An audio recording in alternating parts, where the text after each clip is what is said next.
कृष्णाय वासुदेवाय देवकीनन्दनाय च नन्दगोपकुमाराय गोविन्दाय नमो नमः। नमो पङ्कजनाभाय नमो पङ्कजमालिने नमो पङ्कजनेत्राय नमस्ते पङ्कजाङ्घ्रि। हे कृष्णा करुणा सिन्धु दीनबन्धु जगत्पते गोपेशा गोपिकान्ता राधाकान्ता नमोऽस्तुते। तप्तकाञ्चन गौराङ्गी राधे वृन्दावनेश्वरी वृषभानुसुते देवी प्रणमामि हरिप्रिये। जय श्री कृष्ण चैतन्य प्रभु नित्यानन्दा श्री अद्वैता गदाधरा श्रीवासादि गौरभक्तवृन्द। हरे कृष्णा कृष्णा कृष्णा हरे हरे हरे राम राम राम हरे हरे। नमो ॐ विष्णुपादाय कृष्णप्रेष्ठाय भूतले श्रीमते भक्तिवेदान्त स्वामिन्निति नामिने। नमस्ते सरस्वती देवे गौरवाणी प्रचारिणे निर्विशेषा शून्यवादी पाश्चात्यदेशतारिणे। ॐ अज्ञानातिमिरान्धस्य ज्ञानाञ्जनशलाकया चक्षुर्मिलितं येन तस्मै श्रीगुरवे नमः। वाञ्छाकल्पतरुभ्यश्च कृपासिन्धुभ्येव च पतितानां पावनेभ्यो वैष्णवेभ्यो नमो नमः। अनंतकोटि वैष्णववृंद की जय। जगद्गुरु श्रील प्रभुपाद की जय।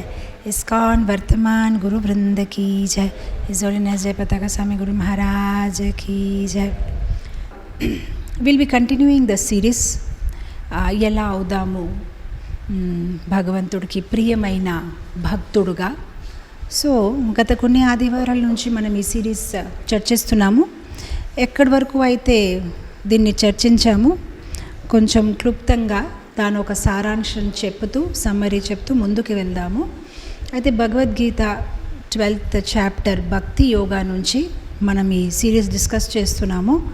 13, 14వ శ్లోకము కంప్లీట్ అయింది. ఇప్పుడు 15వ శ్లోకంకి మనము వెళ్ళాలి. కాకపోతే ఒక్కసారి సమ్మరీ స్టడీ చేసిన తర్వాత ముందుకు వెళ్దాము. సో ఒక్కసారి మనం పారాయణం చేద్దాము. అద్వేష్ట సర్వభూతానాం మైత్రా కరుణ ఏవ చ నిర్మమ నిరహంకార సమ దుఃఖ సుఖ శమి సంతుష్ట సతతం యోగి యతాత్మాం దృఢ నిశ్చయః మయ్యార్పితమనో బుద్ధి యో మద్భక్త సమే ప్రియః. ఈరోజు శ్లోకము యస్మానో ద్విజతే లోకో లోకానో ద్విజతే చయః హర్షమర్షభయోద్వేగే ముక్తో యా సచ మే ప్రియః. సో ఇప్పటి వరకు మనం చర్చించిన గుణాలు ఏంటంటే అద్వేష్ట, ఎవరైతే కృష్ణుడికి ప్రియమైన భక్తుడుగా ఉన్నాడో తనలో ద్వేషం అనేది ఉండదు, ఎవరి పట్ల అసూయ అనేది ఉండదు. సర్వభూతాన మైత్ర, అందరి పట్ల ఈ ప్రపంచంలో ఉన్న సర్వభూతాలు సర్వజీవుల పట్ల తనకి మైత్రి భావం కలిగి ఉంటుంది. కరుణ ఏవచ, అందరి మీద తనకి కంపాషన్ కరుణ దయ కలిగి ఉంటుంది. అలాంటి స్వభావం కలిగి ఉంటాడు కృష్ణుకి ప్రియమైన భక్తుడు. నిర్మము, తనకి మమకారం అనే ఆ ఒక ఇది ఉండదు, ఇది నాది అని యాజమానిత్వం, ప్రొపరైటర్షిప్, ఈ వస్తువు నాది అని కాదు, అన్ని కృష్ణుడిది అని ఆ నమ్మకం, ఆ విశ్వాసం తనకి ఉంటుంది. నిరహంకారం, తనకి మిథ్య అహంకారం ఉండదు. సమ దుఃఖ సుఖ, సుఖంలోన దుఃఖంలో తన సమభావంలో ఉండగలుగుతాడు. అలానే శమి, అందరినీ క్షమించగలుగుతాడు. తర్వాత మనం చర్చించాము సంతుష్ట, తన సంతుష్టి భావం కలిగి ఉంటాడు. సతతం యోగి, సతతం అంటే కంటిన్యూస్గా 24 గంటలు యోగిగా ఉంటాడంటే భగవంతుడితో యుంజం, భగవంతుడితో అనుసంధానంలో ఉంటాడు. యథాత్మ, ఇంద్రియాల్ని నియంత్రిస్తూ ఉంటాడు. దృఢ నిశ్చయ, తన దృఢ నిశ్చయంతో ఉంటాడు. మయ్యార్పిత మనోబుద్ధి, తన మనస్సుని తన బుద్ధిని భగవంతుడిని సమర్పిస్తాడు. అలాంటి గుణాలు కలిగిన భక్తుడు యోమద్ భక్త సమే ప్రియ. భగవంతుడు అంటున్నారు అలాంటి భక్తుడు నాకు చాలా ప్రియంగా ఉన్నాడు. అక్కడికి మనం ఆపాము. ఈరోజు మనం మొదలు పెడుతున్నాము. యస్మానో ద్విజతే లోకో లోకానో ద్విజతే చయ. ఎవరైతే కృష్ణుడికి ప్రియమైన భక్తుడు తను ఎవరిని ఇబ్బంది పెట్టడు, అండ్ ఒకవేళ తనకెవరైనా ఇబ్బంది పెట్టినా తను మాత్రం ఆందోళన చెందడు. అంటే తనకి ఎటువంటి డిస్టర్బెన్స్ ఉండదు, తను ఎప్పుడూ ఒక సమభావంలో ఉండగలుగుతాడు. సో ఇది చాలా చాలా ఇంపార్టెంట్ వర్డ్స్. ఎవరైతే కృష్ణ తాలూకా ప్రియభక్తుడు నిజమే, తనకి అసూయ లేదు, తనకి అందరి పట్ల కరుణ ఉంది, తన మనసు బుద్ధి భగవంతుడి పట్ల కేంద్రీకరించి ఉంది, తనెందుకు ఎవరికైనా ఇబ్బంది పెడతాడు? తన భగవంతుడితో అనుసంధానంలో ఎంత బిజీగా ఉన్నాడు, తనకి ఎవరికి ఇబ్బంది పెట్టే సమయం కూడా లేదు. అండ్ ఒకవేళ తనకెవరైనా ఇబ్బంది పెడితే తను క్షమిస్తారు, ఎవరైనా ఇబ్బంది పెట్టకపోతే తను ప్రేమిస్తాడు. ఇంగ్లీష్లో చెప్పాలంటే ఫర్గివ్ లేదంటే గివ్. ఎవరైతే తనకి ఇబ్బంది పెడతాడో ఫర్గివ్, క్షమిస్తాడు, ఇబ్బంది పెట్టకపోతే ప్రేమిస్తాడు. ఆ రెండు తప్ప ఒక శుద్ధ భక్తుడికి ఏమీ చేయడం రాదు. తను అందరితో మంచిగా ఉంటాడు, అదే తనకు వచ్చు అనమాట. సో యస్మానో ద్విజతే లోకో లోకానో ద్విజతే చయ. మనం ఒకవేళ కూడా కృష్ణుడికి ప్రియమైన భక్తుడిగా అవ్వాలనుకుంటే ఈ గుణం మనలో పెంచుకోవాలి. అనునిత్యం మనకి మనం చెక్ చేస్తూ ఉండాలి. నా మాటలతోని వాకులతోని నా బిహేవియర్తోని నేను ఎవరికైనా నొప్పి కలిగిస్తున్నానా? ఇది చాలా ఇంపార్టెంట్. మొన్ననే ఎవరో ఒక డివోటీ డిస్కస్ చేస్తున్నారు, జస్ట్ ఒక జనరల్ టాపిక్, మాతాజీ ఇలా అన్నారు, ఆ మాతాజీ ఇలా అన్నారు, ఫీల్ అయ్యాను. నేను అప్పటికే వాళ్ళకి చెప్తూ ఉంటున్నాను అనమాట. మనం వీలైన వరకు మన మాటతో మనం ఎవరిని ఇబ్బంది కలిగించకూడదు. అండ్ ఒకవేళ మనకు ఎవరైనా ఏమైనా చెప్తే మనం పట్టించుకోకూడదు.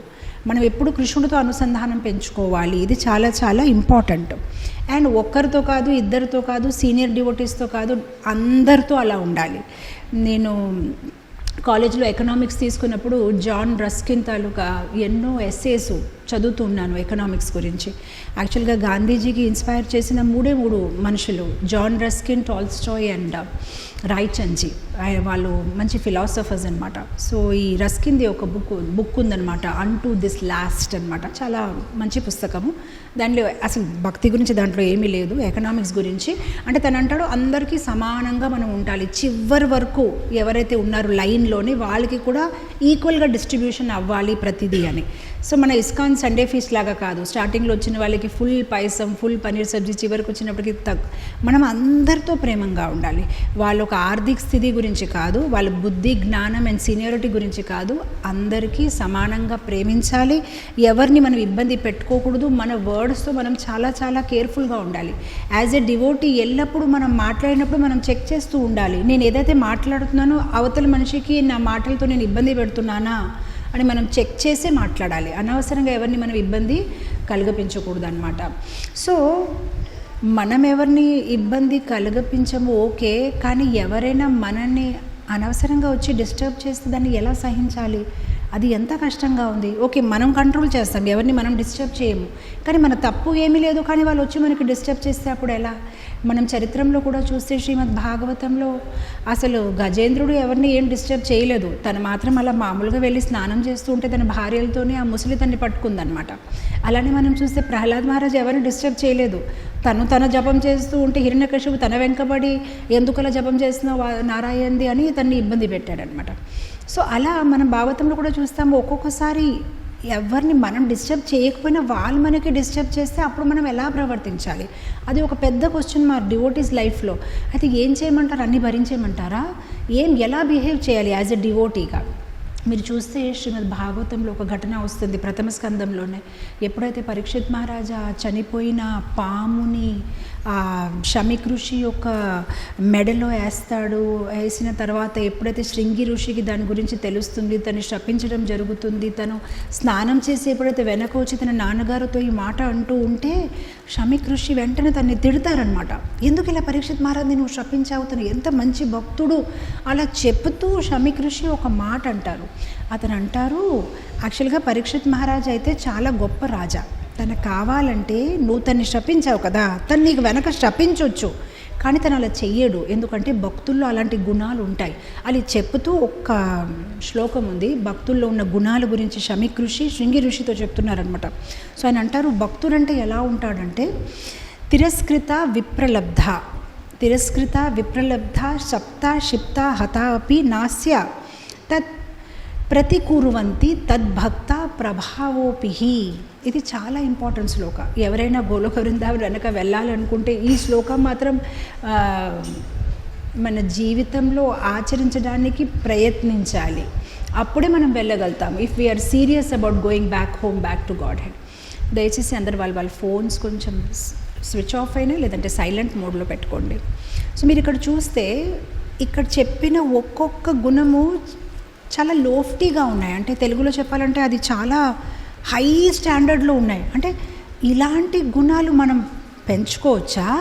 ఎవరైనా మనం శపించినా, అవమానించినా, తిరస్కరించినా, పట్టించుకోకపోయినా, ఏం చేసినా కూడా మనం దాన్ని భరించాలి. అసలు అది ఎలా పాసిబుల్ ఉంది అని మనం అనుకోవచ్చు. కానీ ఎప్పుడైతే మనం గోలోక వృందావన్ వెళ్ళాలనుకుంటున్నారు, కృష్ణుడికి ప్రియంగా అవ్వాలనుకుంటున్నాం, ఆ స్టాండర్డ్ కూడా చాలా హైగా ఉంటుంది. ఈరోజు మనకి ఎవరైనా మామూలు మనుషులతో స్నేహం పెంచాలనుకుంటే అది పెద్ద విషయం కాదు, కానీ గొప్ప స్థాయిలో ఉన్న మనిషితో స్నేహం పెంచుకోవాలంటే అప్పుడు మన గుణాలు కూడా ఆ లెవెల్లో ఉంటేనే వాళ్ళతో మనం స్నేహం పెంచగలుగుతామన్నమాట.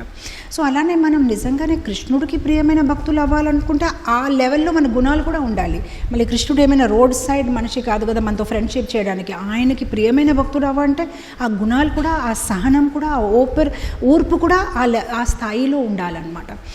ఒక సింపుల్ ఎగ్జాంపుల్ ఇవ్వాలంటే, మీరు ఎప్పుడైతే ఫ్లైట్లో ఎక్కడైనా వెళ్తే ఫస్ట్ ఆఫ్ ఆల్ ఫ్లైట్ మొదలైన ముందే ఆ ఎయిర్ హోస్టెస్ అంటుందన్నమాట, please switch off your cell phones అంటుంది, లేదంటే keep it on the flight mode అంటారు. ఎందుకు? అండ్ ఎంతసేపు ఆ ఫ్లైట్ మోడ్లో ఉంచాలి, స్విచ్ ఆఫ్ ఉంచాలి, ఎంతవరకు మీరు ప్రయాణం చేస్తూ ఉంటే అంతవరకు అది స్విచ్ ఆఫ్లో ఉండాలి, లేదంటే ఫ్లైట్ మోడ్లో ఉండాలి. సో ఎందుకు అలా ఉండాలంటే, ఎందుకంటే ఇప్పుడు మనం పైకి ఎగురుతున్నాం, మనం పైకి వెళ్తున్నాం, సో మనం అలా కనెక్షన్లో ఉండాలి, ఆ లోవర్ కనెక్షన్ని ఇంకా మానేయాలి. అలానే ఎప్పుడైతే మనం భగవంతుడికి దగ్గర అవుతున్నాం, మన ఫోన్ అంటే మన లోవర్ గుణాలని స్విచ్ ఆఫ్ చేసేయాలి, లేదంటే ఫ్లైట్ మోడ్లో పెట్టేసుకోవాలి. ఇప్పుడు మనం ఆ లోవర్ గుణాల్లో ఉంటూ భక్తి చేస్తాను మాతాజీ అంటే అది అవ్వదు. మనకి ఫ్లైట్లో ఉన్నప్పుడు కూడా నేను మొబైల్ ఫోన్ ఆన్లో ఉంచి మాట్లాడతాను మాతాజీ అంటే అవ్వదు. మీరు కిందైనా దిగిపోండి, మీరు ఫ్లైట్లో వెళ్ళాలనుకుంటే ఫోన్ స్విచ్ ఆఫ్ చేయవలసిందే. అలానే మనం భగవంతుడికి ప్రియమైన భక్తులు అవుతామంటే ఆ లోవర్ మోడ్స్ ఏదైతే మనకి చిన్న చిన్న కామ, క్రోధ, మోహ, మదమత్సర్యాలు ఉన్నాయి, వేరే భక్తుల పట్ల అసూయ ఉంది, కొంచెం మాట్లాడే మన విధానం క్రూరంగా ఉంది, అలాంటి కొన్ని గుణాలు వదిలితేనే మనం భగవంతుడికి ప్రియంగా అవ్వగలుగుతాం. అండ్ అది 1 నిమిషం, గంట కోసం, 2 గంటల కోసం, 2 రోజుల కోసం కాదు. ఎంతసేపు మనం ఆ ప్రయాణంలో ఉన్నాం గోలోక బృందావనకు అంతసేపు మనం ఆ లెవెల్లో ఉండాలి. అండ్ దానికి ఒక ప్రాక్టికల్ ఎగ్జాంపుల్ ఇస్తే, మన బిహేవియర్ బాగాలేకపోతే, భక్తుల పట్ల పరస్పరం మన సంబంధాలు బాగాలేకపోతే మన భక్తి కూడా ముందుకి వెళ్ళదు. మనకి 2 రిలేషన్షిప్స్ ఉన్నాయి, ఒకటి హారిజాంటల్, ఒకటి వర్టికల్. మనకి భగవంతుడితో ఒక సంబంధం ఉంది, చుట్టుపక్కల వాళ్ళతో ఒక సంబంధం ఉంది. 2 కరెక్ట్గా ఉండాలి. ఓన్లీ భగవంతుడితో సంబంధం పెంచుకుంటా, నాకు చుట్టుపక్కల వాళ్ళ అవసరం లేదంటే అది కూడా అవ్వదు. అలా అయినా ఓన్లీ చుట్టుపక్కల వాళ్ళతోనే నేను సంబంధం మంచిగా పెంచుకుంటాను, నాకు భక్తి అవసరం లేదంటే కూడా మీరు పూర్ణంగా ఆనందించలేరు. మీకు 2 సమనత్వం, 2 కరెక్ట్గా మేనేజ్ చేస్తూ వెళ్ళాలన్నమాట. సో ఇప్పుడు మీరు ఎప్పుడైతే లోవర్ మోడ్స్తోని మీరు అసోసియేట్ చేస్తారో మీ భక్తి ముందుకి వెళ్ళదు. ఒక ఉదాహరణ, మీరు ఇప్పుడే ఏదో ఒక మాతాజీతో ఏదో పోట్లాడుకోండి, ఏదైనా ఫైట్ చేసుకోండి, లేదంటే ఒకరు కొట్టుకోండి, కొట్టేసిన వెంటనే వచ్చి రాధా దామోదర్ దగ్గర కూర్చొని జపం చేసుకోండి. ఎలా అవుతుంది మీ జపము?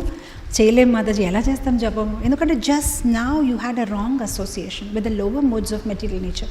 ఎప్పుడైతే మీరు తామసిక, రాజసిక గుణాలతో సాంగత్యం చేసుకున్నారో హఠాత్తుగా సత్వగుణంలో వెళ్ళిపోవాలంటే అది అవ్వదు. ఎలా అయితే ఒక ప్లేన్ని వెంటనే టేక్ ఆఫ్ అవ్వదు, అది అలా స్లోగా వెళ్ళి పైకి ఎగురుతుంది. సో మనం ఫస్ట్ ఆ సత్వలో ఉంటేనే భక్తి చేయగలుగుతాం. రజసిక్ తమసిక్ మోడ్లో మనం భక్తితో భగవంతుడితో కనెక్ట్ అవ్వలేము. సో ఇలా ఒక భక్తుడితో కోట్లాడేసి ఫైట్ చేసి ఎవరికో మోసం చేసిన వెంటనే ఇప్పుడు నేను మంచిగా జపం చేస్తానంటే అది ఎప్పటికీ అవ్వదన్నమాట. So lower modes phone switch off చేస్తేనే మనం అవ్వగలుగుతాం.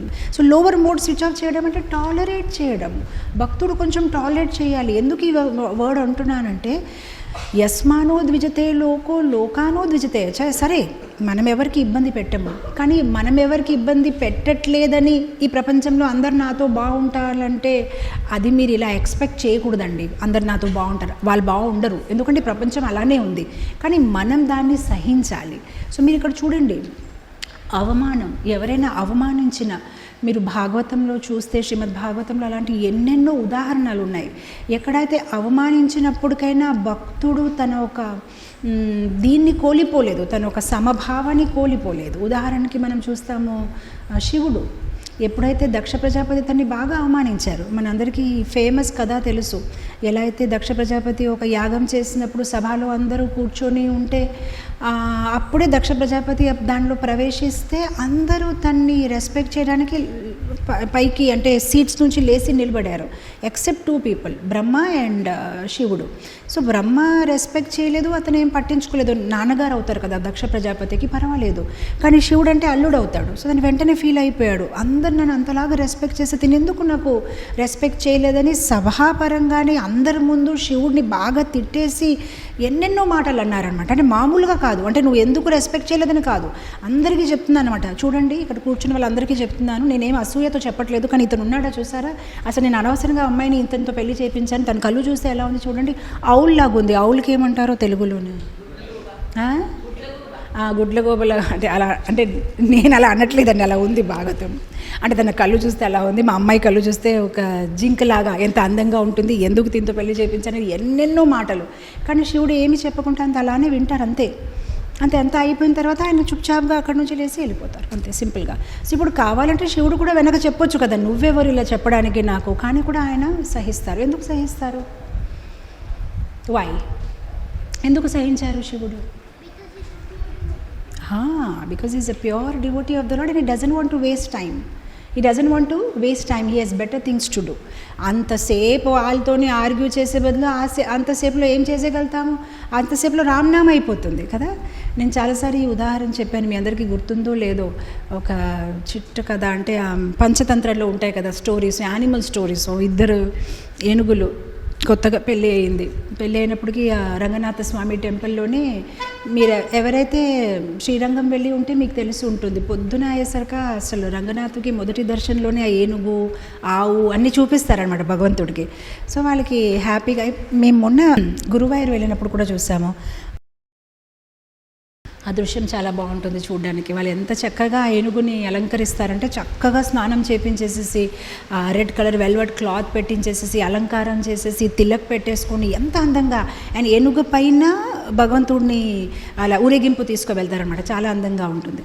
సో మామూలుగా 2 ఏనుగులు ఇలా స్నానాలు చేసి తిలక్ పెట్టేసి ఇలా వస్తూ ఉంటే అక్కడ నుంచి ఒక పంది అంటారా, పిగ్ని, పందికి కూడా కొత్తగా పెళ్ళి అయితే వాళ్ళ వైఫ్ ముందు కొంచెం స్టైల్ కొడదామని, నేను ఎలిఫెంట్తో కొంచెం ఫైటింగ్ చేస్తానని వాళ్ళ వైఫ్ కూడా చాలా దీంతో, నిజంగానే మీరు ఇంత పెద్ద ఏనుగుతో ఫైట్ చేసేయగలుగుతారంటే, నాకేం విషయం కాదు, రాను చూడు నేను ఎలా ఫైట్ చేస్తాను. నేను వెంటనే ఏనుగు దగ్గరికి వెళ్ళిపోయి ఆ పంది చెప్తుందనమాట, మనం ఇద్దరు ఫైటింగ్ చేసుకుంటాం.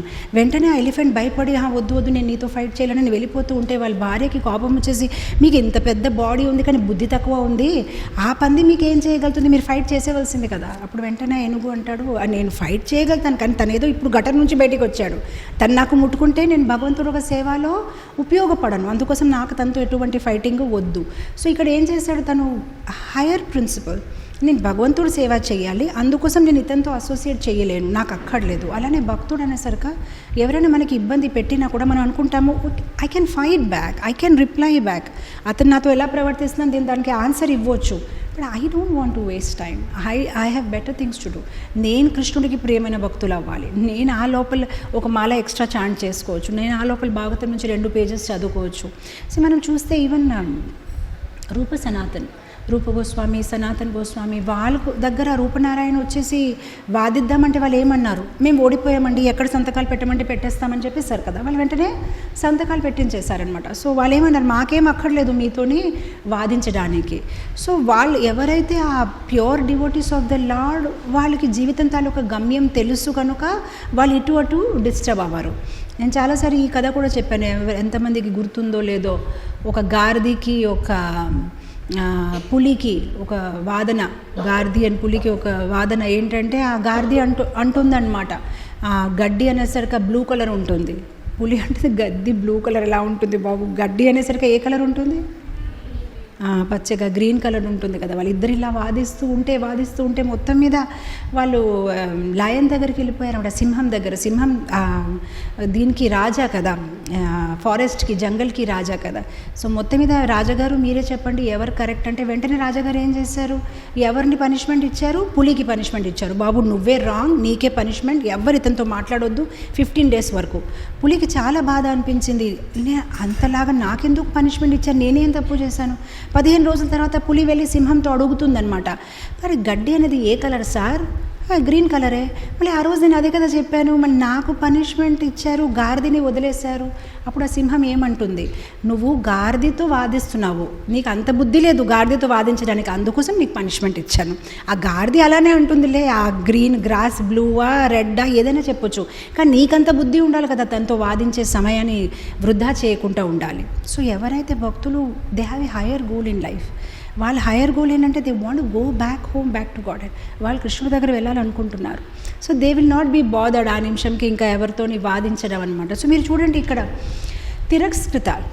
తిరస్కృత అంటే అవమానించడం. ఇక్కడ శివుడిని అవమానించినా కూడా తను పట్టించుకోలేదు. అఫ్కోర్స్ అలానే కొన్ని ఎగ్జాంపుల్స్ ఉన్నాయి శ్రీమద్ భాగవతంలో, ఎక్కడైతే వాళ్ళు అంటే అవమానించిన వెంటనే వాళ్ళు కూడా వెనక దాన్ని పగ తీసుకుంటారు. మనము భాగవతంలో చూస్తే ఒక కథ వస్తుంది, ఎలా శర్మిష్ఠ అండ్ దేవయాని. ఈ కథ మీరందరూ చాలాసారి విని ఉంటారు. ఎలా వారి ఇద్దరు స్నేహితురాలన్నమాట. వాళ్ళిద్దరు ఏదో స్నానాలు చేస్తూ ఉంటే అక్కడి నుంచి శివుడు వస్తున్నారనమాట. శివుడు పార్వతి వస్తూ ఉంటే వాళ్ళిద్దరు మాట్లాడుకున్నారు, అయ్యో శివుడు వస్తున్నారు కదా, మనం ఇలా నగ్నంగా స్నానం చేస్తే అది బాగుండదు, వెంటనే ఏదైనా బట్ట కప్పేస్తే బాగుంది, ఆయన పెద్ద ఆయనకి అవమానపరిచినట్లు అవుతామని వెంటనే వాళ్ళిద్దరు ఇంకా ఏ బట్ట దొరకకుండా శర్మిష్ఠ ఏం చేసింది, ఆవిడ రాజుగారు అమ్మాయి అనమాట. అండ్ ఈ దేవయాని ఏంటంటే శుక్రాచార్య వాళ్ళ అమ్మాయి అనమాట. సో వెంటనే ఆవిడ ఏం చేసింది, దేవయాని బట్టలు దగ్గరగా దొరికితే వెంటనే అది కప్పేసుకుందనమాట. ఎప్పుడైతే శివుడు అక్కడి నుంచి వెళ్ళిపోయారు, దేవయాని గమనించింది, ఇది ఏంటి నా బట్టలు వేసుకుంది, వెంటనే ఆవిడ అవమానం పరిచింది అనమాట. ఆవిడ ఏం చెప్పిందంటే, ఇది నువ్వు ఎలా ప్రవర్తించావంటే, ఎలా అయితే ఒక కుక్క యాగంకి అవసరం ఉన్న నెయ్యిని తీసుకొని వెళ్ళిపోతే అది ఎలా ఉంటుంది, అలాంటి పని నువ్వు చేసావు ఈరోజు. సో ఎందుకు ఇలాంటి మాట అనిందంటే, క్షత్రియాలు అనేసరికి వాళ్ళు రక్షకులు, వాళ్ళు బ్రాహ్మణాలకి రక్షించాలన్నమాట. ఎలా అయితే ఇప్పుడు మన ఇంట్లో కుక్కలు పెంచుకుంటారు రక్షణ చేయడానికి యాజ్ వాచ్ డాగ్స్, అలానే క్షత్రియ అనేసరికి బ్రాహ్మణాలని ప్రొటెక్ట్ చేయడం, బ్రాహ్మణాలని కాపాడుకోవడం, వాళ్ళని ప్రసాదం పెట్టడం, అది క్షత్రియ తాలూకా బాధ్యత. సో అందుకోసం ఇక్కడ ఆవిడ చెప్తుందనమాట, అసలు నువ్వు ఎందుకు ఇలా ప్రవర్తించావు, నువ్వు ఇలా ఏం చేసావంటే, నువ్వు క్లారిఫైడ్ బటర్ యాగం తాలూకా నెయ్యి తీసుకొని పారిపోయావని అలా తిడుతూ ఉంటే ఈవిడికి చాలా కోపం వచ్చేసి శర్మిష్ఠకి, ఎందుకు దేవయాని ఇలా మాట్లాడుతుంది, శుక్రాచార్య వాళ్ళ అమ్మాయి దేవయాని. సో బ్రాహ్మణాలంటే వాళ్ళు కొంచెం మాటల్లో చాలా ఎక్స్పర్ట్గా ఉంటారు, వెంటనే కర్స్ ఇచ్చేస్తారు, శపిస్తారు, కొంచెం గట్టిగానే మాట్లాడతారు. అలానే క్షత్రియాలు మాటల్లో కాదు, వాళ్ళు పనిలో చాలా దీనిగా ఉంటారనమాట. సో ఎప్పుడైతే ఇలా అయ్యింది, శర్మిష్ఠకి కోపం వచ్చింది, దేవయాని ఇలా నాకు అవమానం చేస్తుంది కదా అని. వెంటనే ఆవిడ ఏం చేసింది అనమాట, ఈ శర్మిష్ఠ ఈ దేవయానిని పట్టుకొని ఒక బావిలో పడేసింది అనమాట. సో ఎప్పుడైతే ఇలా బావిలో పడేసింది, ఇంటికి వెళ్ళి వాళ్ళ నాన్నగారితో చెప్తుందనమాట, ఈరోజు చూడండి శుక్రాచార్య వాళ్ళ అమ్మాయి నన్ను ఎంతలాగా అవమానించింది, నేను ఏం తప్పు చేశాను, శివుడు వచ్చినప్పటికీ బట్ట ఏమీ కనిపించట్లేదని కప్పుకోవడానికి ఆవిడ దేవయాని తాలూకా బట్టలు తీసుకున్నాను, ఆవిడ నాకు ఇలా అవమానం చేసింది అనమాట. సో ఇదంతా ఘటన అయినప్పటికీ ఇక్కడ దేవయాని కూడా వాళ్ళ నాన్నగారి దగ్గరికి వెళ్ళిపోయి, అసలు అఫ్కోర్స్ అది చాలా పెద్ద స్టోరీ, ఎలా యయాతి రాజా తన్ని బయట తీస్తారు అదంతా వదిలేయండి, సింపుల్గానే చెప్తున్నాను. సో మొత్తం మీద ఎప్పుడైతే రాజాకి తెలుస్తుంది, మా అమ్మాయి ఇలా ఒక బ్రాహ్మణ్ తాలూకా అమ్మాయిని అవమానించింది, ఇప్పుడు ఆ బ్రాహ్మణ్ మా మీద కోపం అయిపోతారు, సో తను వచ్చి మమ్మల్ని శపించే ముందు మనమే వెళ్ళి క్షమాపణ అడగాలని తను పరిగెత్తి వెళ్ళి శుక్రాచార్య ఒక కాలు మీద పడిపోతారనమాట. సో అఫ్కోర్స్ ఆ తర్వాత దేవి అని ఏం కోరుకుంటుంటే ఆవిడ నాకు అవమానించింది కదా, ఇప్పుడు ఆవిడ జీవితం అంతా నా దాసిగా బ్రతుకోవాలి. సో అప్పుడు ఆవిడ యయాతి రాజాతో పెళ్లి చేసినప్పటికైనా శర్మష్ఠ ఒక క్షత్రియ తాలూకా కుమారి ఉన్నప్పటికీ ఆవిడ దాసిగా వెళ్ళిందనమాట ఆవిడ భర్త ఇంటికి అనమాట. సో ఇలా మనం భాగవతంలో చూస్తే కొన్ని కథలు మనకు అలా కూడా ఉన్నాయి. ఎక్కడైతే భరించలేదు, ఎవరైనా అవమానించారంటే వెంటనే వెనక అవమానించాము. కానీ భాగవతంలో శివుడు లాంటి కథలు కూడా ఉన్నాయి. దక్ష ప్రజాపతి అని శివుడిలాగా ఎక్కడైతే అవమానించినా కూడా ఆ భక్తుడు దాన్ని తట్టుకున్నాడు, ఎందుకంటే తను భగవంతుడిని ప్రేమిస్తున్నారు. సో తిరస్కృత, అలానే విప్రలబ్ధ అంటే మోసం చేయడం అనమాట. మనం చూడండి భాగవతంలో అలాంటి చాలా కథలు ఉన్నాయి. ఎలా మనం చూడండి, ఎప్పుడైతే హిరణ్యకశిపు హిరణ్యాక్ష చనిపోతారు, దితికి చాలా కోపం వస్తుందన్నమాట. ఎందుకు ఆవిడకి కోపం వస్తుందంటే, అసలు విష్ణుమూర్తి చాలా మంచి ఆయన, కానీ ఈ ఇంద్ర వల్ల నా ఇద్దరు కొడుకుల్ని భగవంతుడు చంపేశారు. సో నేను ఇంద్రతో పగ తీసుకోవాలి. సో ఇంద్రతో పగ తీసుకోవాలంటే నాకు కూడా అలాంటి కొడుకు పుట్టాలి ఎవరైతే ఇంద్రని చంపేస్తారో. సో అప్పుడు ఆవిడ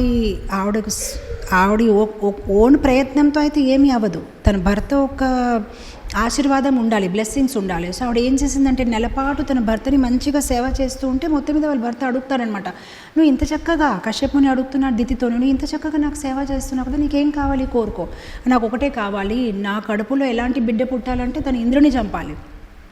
సో అలా ఆవిడ కోరినప్పటికీ ఇతను చాలా ఫీల్ అయిపోతారు, అయ్యో అనవసరంగా అలా నేను అడిగేశాను, నీకేం కావాలి కోరుకో అని. ఎలాంటి కోరిక కోరుకుంది, కానీ పర్వాలేదు. మనకి భక్తి రసాయన సింధులు అంటారు కదా, అకామ సర్వకామేభ్యో మోక్షకామ, ఏ కామ ఉన్నా కూడా డిజైర్ అని మన కృష్ణుడి దగ్గరికి వెళ్ళాలి. సో ఇప్పుడు ఇక్కడ ఏం చేస్తారు కశ్యపుని, ఆయన అనుకుంటారు, ఓకే ఈవిడికి ఇలాంటి పగ తీసుకోవాలని భావం ఉంది, పర్వాలేదు, సరే నీకు అలాంటి కొడుకు పుడతాడు, కానీ నువ్వు నెలపాటు ఈ వ్రతంని చేసుకోవాలన్నమాట. సో ఆ వ్రతం ఏంటంటే విష్ణుకి సంతృప్తి పరిచే వ్రతం అనమాట. సో దాంట్లోనే ఆ పయోవ్రతం అంటారనమాట. సో ఆవిడ చక్కగా ఆ వ్రతాన్ని పాటిస్తూ ఉంటే అది ఆధ్యాత్మిక వ్రతం కదా, ఆవిడలో ఎన్ని మార్పులు వచ్చేస్తున్నాయి. ఆ లోపల ఇంద్రుడికి తెలిసిపోతుందనమాట, ఈవిడ నన్ను చంపడానికి బిడ్డ కన్నాలని అనుకుంటుంది, నేను ఏదో చెయ్యాలి, ఇప్పుడు ఆవిడ గర్భవతిగా ఉంది, గర్భంలోనే ఆ శిశువుని చంపేస్తే నా పని అయిపోతుంది, కానీ ఎలా చంపాలని. అప్పుడు ఇంద్రుడు ఏం చేస్తారంటే కావాలని వాళ్ళ ఇంట్లో పని మనిషి కానీ, అంటే వాళ్ళకి అమ్మకి చెల్లి కదా, సో వచ్చి మౌసి అంటారు హిందీలో, తెలుగులో ఏమంటారు నాకు తెలియదు, కానీ సో మౌసి గారి దగ్గరికి వెళ్ళిపోయి మీరు గర్భవతిగా ఉన్నారు కదా, నేను మీకు ఏదైనా సాయం చేయవచ్చా అంటే ఈవిడ కూడా సర్ప్రైజ్ అయిపోతుంది, దితి ఇంద్ర ఏంటి నాతో ఇంత బాగా మాట్లాడుతున్నారు, సరే నువ్వు సాయం చేస్తే చేయి. సో ఇంద్ర వాళ్ళ ఇంట్లో అన్ని పనులు చేసుకుంటున్నారు, కూరగాయలు కట్ చేయడమైనా, ఆవిడ కోసం నది నుంచి స్నానంకి నీళ్ళు తీసుకురావడమైనా, అన్ని పనులు చేస్తూ గమనిస్తున్నాడు. ఎప్పుడైనా ఆవిడ ఒక్క తప్పు పని చేస్తే నేను లోపల ప్రవేశించి గర్భంలో ఉన్న శిశువుని చంపేస్తాను. సో ఒకరోజు ఆవిడ తప్పు చేసేసింది. అంత వ్రతం చక్కగా చేస్తూ చివరి సమయంలో ఏమైందంటే, మామూలుగానే తినేసిన తర్వాత మనము దాన్ని వాటర్తో క్లీన్ చేసుకోవాలి, గార్గిల్ చేసేసుకోవాలి, కానీ ఆవిడ ఆ రోజు చాలా టైర్డ్గా అయిపోయిందని మర్చిపోయింది, మౌత్ క్లీన్ చేయలేదని ఇంద్రుడు లోపలికి వెళ్ళిపోయి ఆ శిశువుని చంపడానికి ప్రయత్నించాడు. ఎప్పుడైతే ఆ శిశువుని చంపడానికి ప్రయత్నించాడో ఆ శిశువుకి 7 భాగాలు అయిపోయాయి. అయినా 7 భాగాలు రోధిస్తున్నాయి, ఎందుకు మమ్మల్ని చంపుతున్నారు, ఇదేంటి వీళ్ళు ఇలా అరుస్తున్నారని మళ్ళీ ఇంకొకసారి దెబ్బేసినప్పటికి ఏంటంటే ఒక్కొక్క భాగానికి మళ్ళీ 7 భాగాలు అయ్యాయి, 7 7 49 భాగాలు అయిపోయాయి. వాళ్ళందరూ ఏడుస్తున్నారు, మమ్మల్ని చంపొద్దు అప్పుడు ఇంద్రుడు అన్నారు, మళ్ళీ నేను మిమ్మల్ని చంపకపోతే మీరు నన్ను చంపుతారు కదా. అప్పుడు వాళ్ళందరూ లేదండి మేము భక్తులు. మళ్ళీ భక్తులు ఎలా, ఎందుకంటే దితి గర్భం నుంచి రాక్షసులు పుడతారు, అదితి గర్భం నుంచి దేవతలు పుడతారు.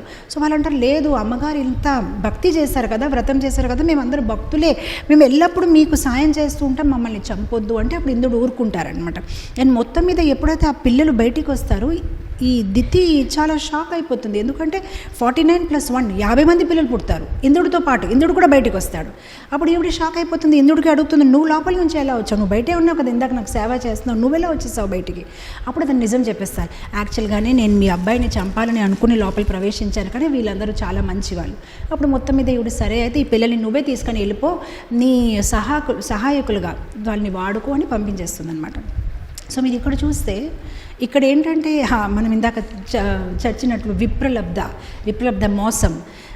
ఆవిడ ఇంద్రుడిని మోసం చేయాలనుకుంది, ఆవిడ కశ్యపుని మోసం చేసి ఆ వరాన్ని పొందింది.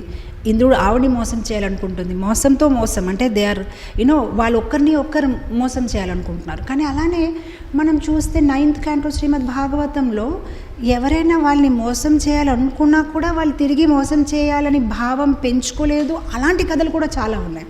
మనము ఫేమస్గానే మన అంబరీష్ మహారాజ్ గురించి చర్చించాము. అంబరీష్ మహారాజ్ నాన్నగారు నాభాగ తాలూకా అబ్బాయి నభాగ ఎలా తను గురువు తాలూకా ఆశ్రమంలో ఉంటే గురువు ఆశ్రమంలో చాలా రోజులు ఉండిపోయాడని వాళ్ళ సోదరులు ఏమనుకుంటారంటే తను ఇంకా వెనక తిరిగి రారని ఉన్నంత ఆస్తి వాళ్ళు పనిచేసుకుంటారు. ఎప్పుడైతే తను వెనక వస్తారో వీళ్ళు ఆశ్చర్యపోతారు, ఇతను ఎలా వెనక వచ్చేసారు, కానీ ఇప్పుడు ఏం చెయ్యాలని వాళ్ళు ఏమన్నారు, నీ భాగంలో నాన్నగారు అదే నీకు భాగంగా ఇచ్చామన్నమాట. So as a property division అనమాట. సో ఇతను ఎంత ఇన్నోసెంట్గానే అయితే సరే నేను నాన్నగారిని తీసుకుని వెళ్ళిపోతాను. అప్పుడు నాన్నగారు అంటారు, నిన్ను వాళ్ళు మోసం చేస్తున్నారు, నేను ఎవరికి ప్రాపర్టీ షేర్ కాదు, నేను వృద్ధాప్యాన్ని చేరుకున్నాను, నువ్వేం చేస్తావు. కానీ కూడా తన మీద దయతో అంటారు, ఇక్కడ కొంతమంది సాధువులు యాగం చేస్తారు, 6 రోజుల్లోని వాళ్ళు యాగంలో చెప్పిన మంత్రంలో కొంచెం డిస్టర్బెన్స్ ఉంటుంది, ఆ మంత్రం సరిగ్గా ఎలా పారాయణం చేయాలి నువ్వు వాళ్ళని నేర్పిస్తే వాళ్ళు నీకు చాలా ధనాన్ని ఇస్తారు. మొత్తం మీద ఇతను ఒప్పుకుంటారు. 6వ రోజులు కరెక్ట్గానే వాళ్ళు ఏదో తప్పుగా ఉచ్చరిస్తారు. అప్పుడు తను వెళ్ళి వాళ్ళని సాయం చేస్తారు. యజ్ఞం అంతా చాలా బాగా అయిపోతుంది. అయిన తర్వాత ఆ సాధువులు అక్కడ యజ్ఞ స్థానంలో ఉన్న అంత డబ్బులు, ధనము, అన్నీ బంగారము అన్నీ వదిలేసి వాళ్ళు వెళ్ళిపోతారు. ఎప్పుడైతే నభాగా అదంతా తీసుకొని ఇంకా ఇంటికి వెళ్దామంటే అక్కడ శివుడు వస్తారు. వచ్చేసి ఇదంతా నాది, యజ్ఞంలో ఏదైతే సామాన్లు మిగిలిపోతాయి దానికి నాకు హక్కు ఉంది అంటే, లేదండి మా నాన్నగారు అన్నారు ఇది నేను తీసుకోవచ్చు అంటే, కావాలంటే మీ నాన్నగారికి అడుగు అంటారు. మళ్ళీ అతను వెనక వెళ్తారు, నాన్నగారిని అడుగుతారు. అడిగినప్పుడు లేదు బాబు అది శివుడిదే అంటే మళ్ళీ వెనక్కి వచ్చి మా నాన్నగారు అన్నారండి మీదేనండి తీసుకుని వెళ్ళిపోండి. అప్పుడు శివుడు అంటారు, లేదు నేను ఊరికే నిన్ను టెస్ట్ చేసుకుంటున్నాడు, లేదు నువ్వు చాలా ఆనెస్ట్గా ఉన్నావు, నాకేం అక్కర్లేదు నువ్వే ఉంచుకో, అదే కాదు నీకు ఆత్మ పరమాత్మ ఒక జ్ఞానాన్ని కూడా నేను ప్రసాదిస్తానని చెప్పి శివుడు తనకి మంచి జ్ఞానం ఇస్తారు.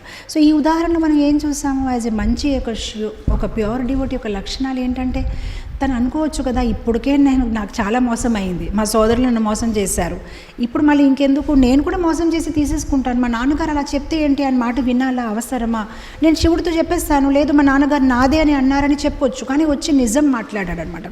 సో అది ఒక ప్యూర్ డివోటీ తాలూకా క్వాలిటీ. తనకి ఎప్పుడు ఎవరి మీద పగ ఉండదు, ఇతను నాతో ఇలా ప్రవర్తించారు కదా నేను కూడా తనతో అలానే ప్రవర్తిస్తానని అలాంటి భావం తనలో ఉండదు. His source of happiness, his source of inspiration, his source of love, everything is lord. Is not expecting anything from anybody. So ఈ ప్రపంచంలో తను ఎవరి దగ్గర ఎటువంటి ఎక్స్పెక్టేషన్స్ ఉంచాడు అనమాట. సో ఇలా మనం చూస్తాము, తిరస్కృత ఎవరైనా అవమానించినా శివుడు పట్టించుకోలేదు, అలా అయినా మోసం చేసినా నభాగా పట్టించుకోలేదు. అలా అయినా సప్తహ అంటే శపించడం, శాపం ఇవ్వడం. మనం చూసాము దుర్వాసముని అంబరీష్ మహారాజ్కి శపించారు, కానీ అంబరీష్ మహారాజ్ వెనక శపించలేదు, నువ్వు నాకు శపిస్తావా, నేను నీకు వెనక శపిస్తాను. పార్వతీదేవి చిత్రకేతు మహారాజ్ని శపించింది, కానీ చిత్రకేతు మహారాజ్ వెనక ఏమీ చెప్పలేదు.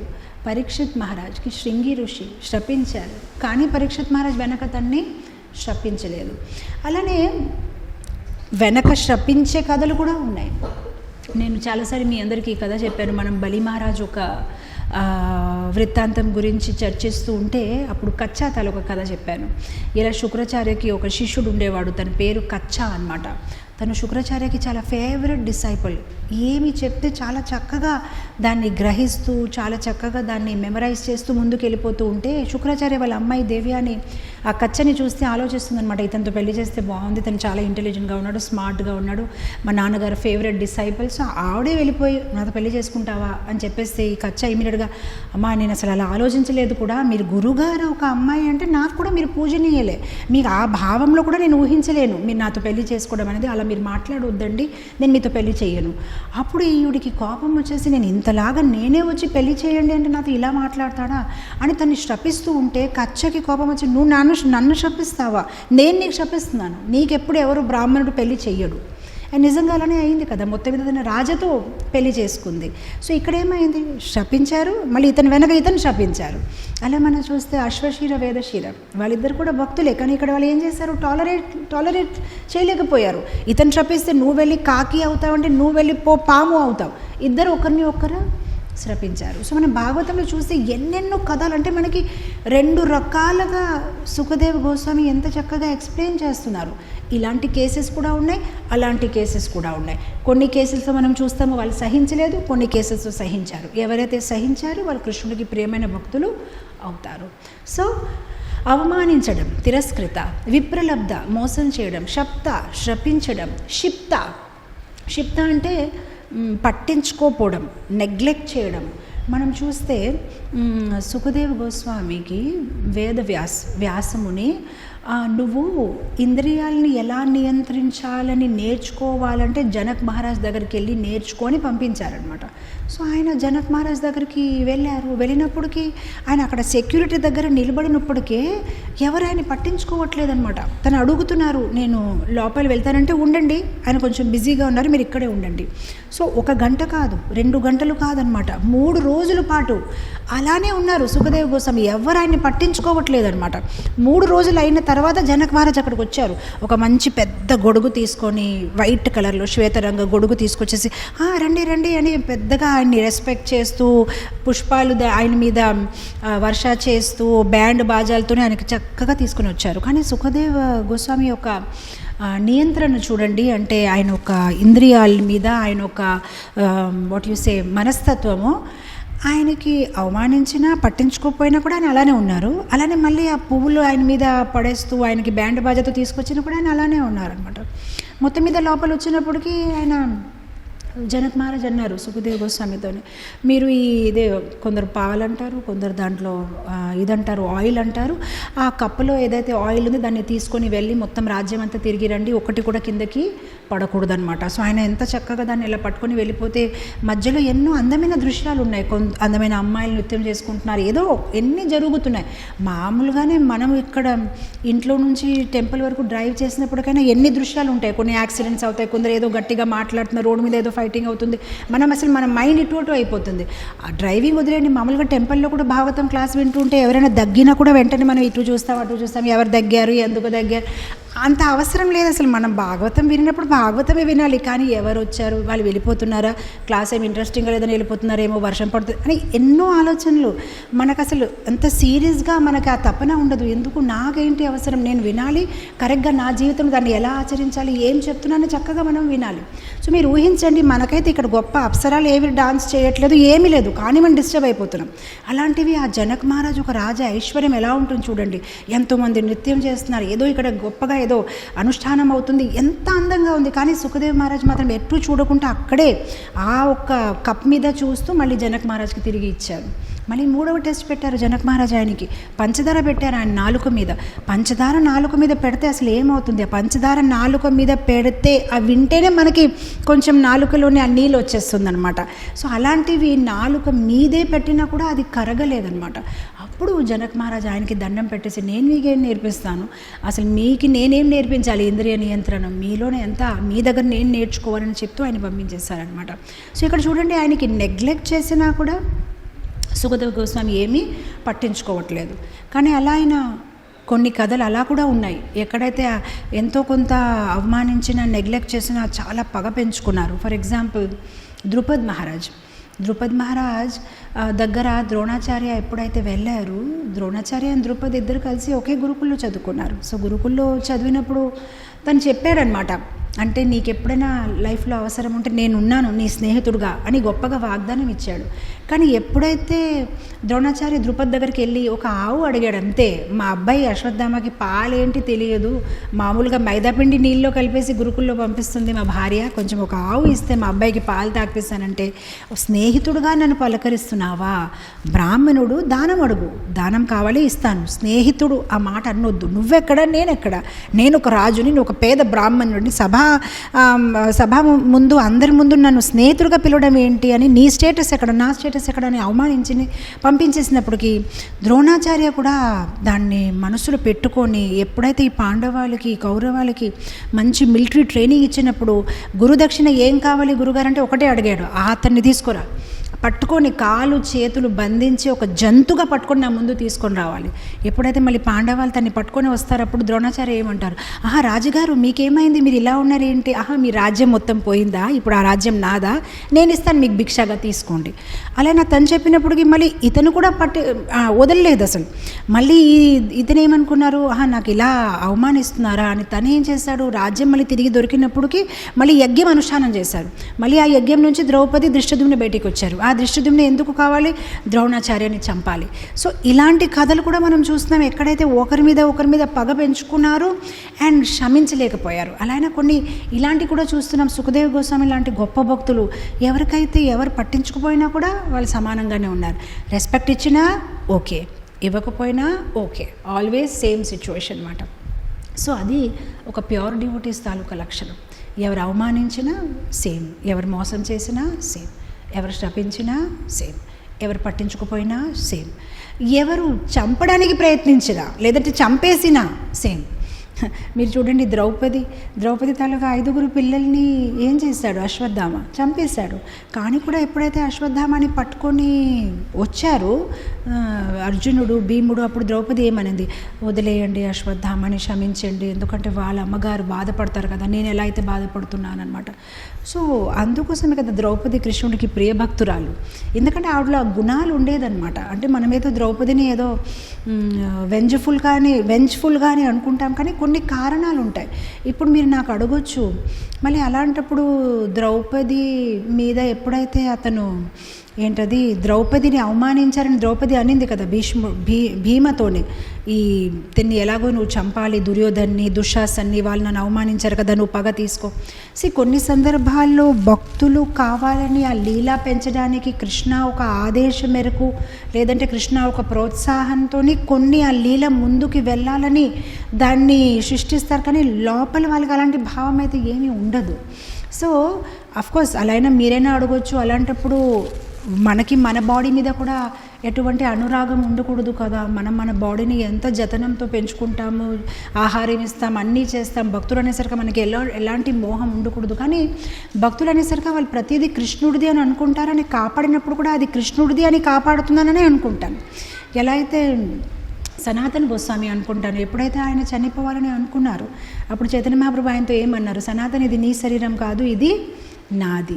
సో భక్తుడు తన శరీరాన్ని కూడా ఎందుకు చూస్తారంటే వాళ్ళు అనుకుంటారు ఈ శరీరం కృష్ణ సేవాయ కోసం నేను ఉపయోగించవచ్చు కనుక దీన్ని నేను చక్కగా చూసుకుంటాను. అండ్ భక్తుడు అనసరిక ఎవరైనా వేరే భక్తుల్ని అవమానిస్తూ ఉంటే, తిరస్కరిస్తూ ఉంటే అప్పుడు మనం వెళ్ళి మన కోపాన్ని ప్రదర్శిస్తారు. కానీ మన వరకు ఎంతవరకు వీలైతే మనం దాన్ని భరించడానికి ప్రయత్నించాలి, దాన్ని టాలరేట్ చేయడానికి మనము ప్రయత్నించాలన్నమాట. సో అది శుద్ధ భక్తుడి తాలూకా ఒక లక్షణము. అలా అయినా మనం భాగవతంలో కథ వెళ్తాము. ఎలా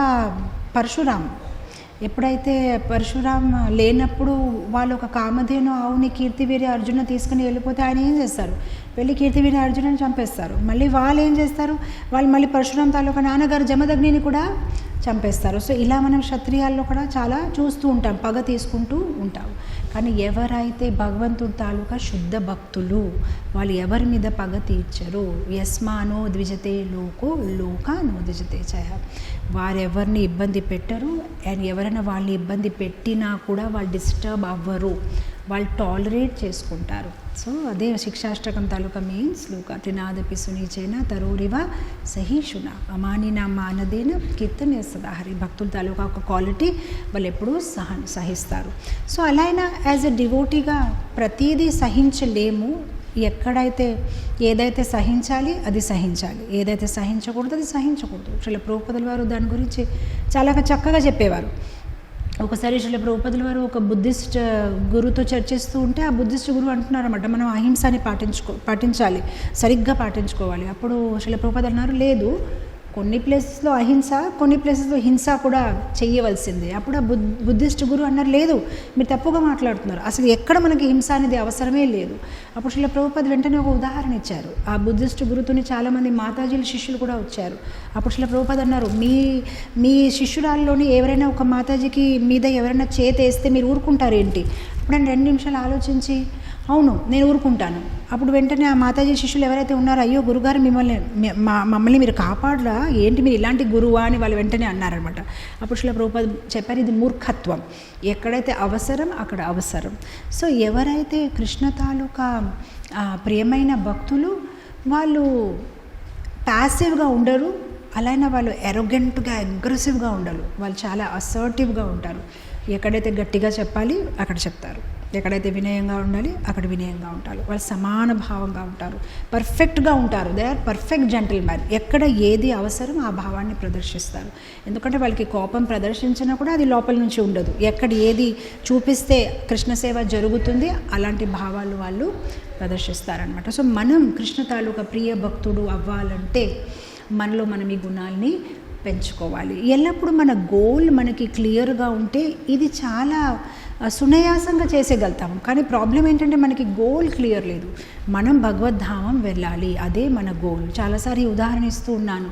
ఎప్పుడైతే ఇల్లు కాలిపోతూ ఉంటే మనం ఏం చేయాలి? ఇల్లు కాలిపోతూ ఉంటే ఒక ఫైర్ ఎక్స్టింగ్విషర్ తీసుకొని ఇల్లుని మనం ఫస్ట్ వెంటనే ఆ అగ్గిని శాంతం చేయాలి.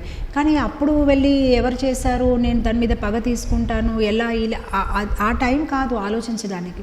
ఇప్పుడు సంసార దావా నలలీధలోక మనం ఇప్పుడున్న సిచ్యువేషన్లో మొత్తం అంతా కాలిపోతుంది. ఈ టైంలో ఇతను ఎందుకు ఇలా మాట్లాడారు, అతను ఎందుకు నాతో ఇలా చెప్పాలి, అంత అవసరం లేదు. మనకి టైం తక్కువ ఉంది. వీలైన వరకు మన పని మనం ఫటాఫట్గా కంప్లీట్ చేసి ముందుకు వెళ్ళిపోవాలి. అలానే మనకి చాలా కంప్లైంట్స్ ఉన్నా కూడా కొంచెం మనసులో దాచేసి ఎప్పుడైతే గోలోక బృందావనం వెళ్తామో ఒకేసారి కృష్ణుడికి అన్ని కంప్లైంట్లు మనము చెప్పేయచ్చు. ఎవరితో ఏ ఇబ్బంది పడామది మనం కృష్ణుడికి చెప్పొచ్చు. మనం ప్రస్తుతం ఇక్కడ నుంచి వెళ్ళిపోవడానికి ప్రయత్నించాలి. నెక్స్ట్ శ్లోకానికి వెళ్ళిపోవచ్చు. యస్మానో ద్విజతే లోకో లోకానో ద్విజతే చయ Harsha మర్ష భయోద్వేగే.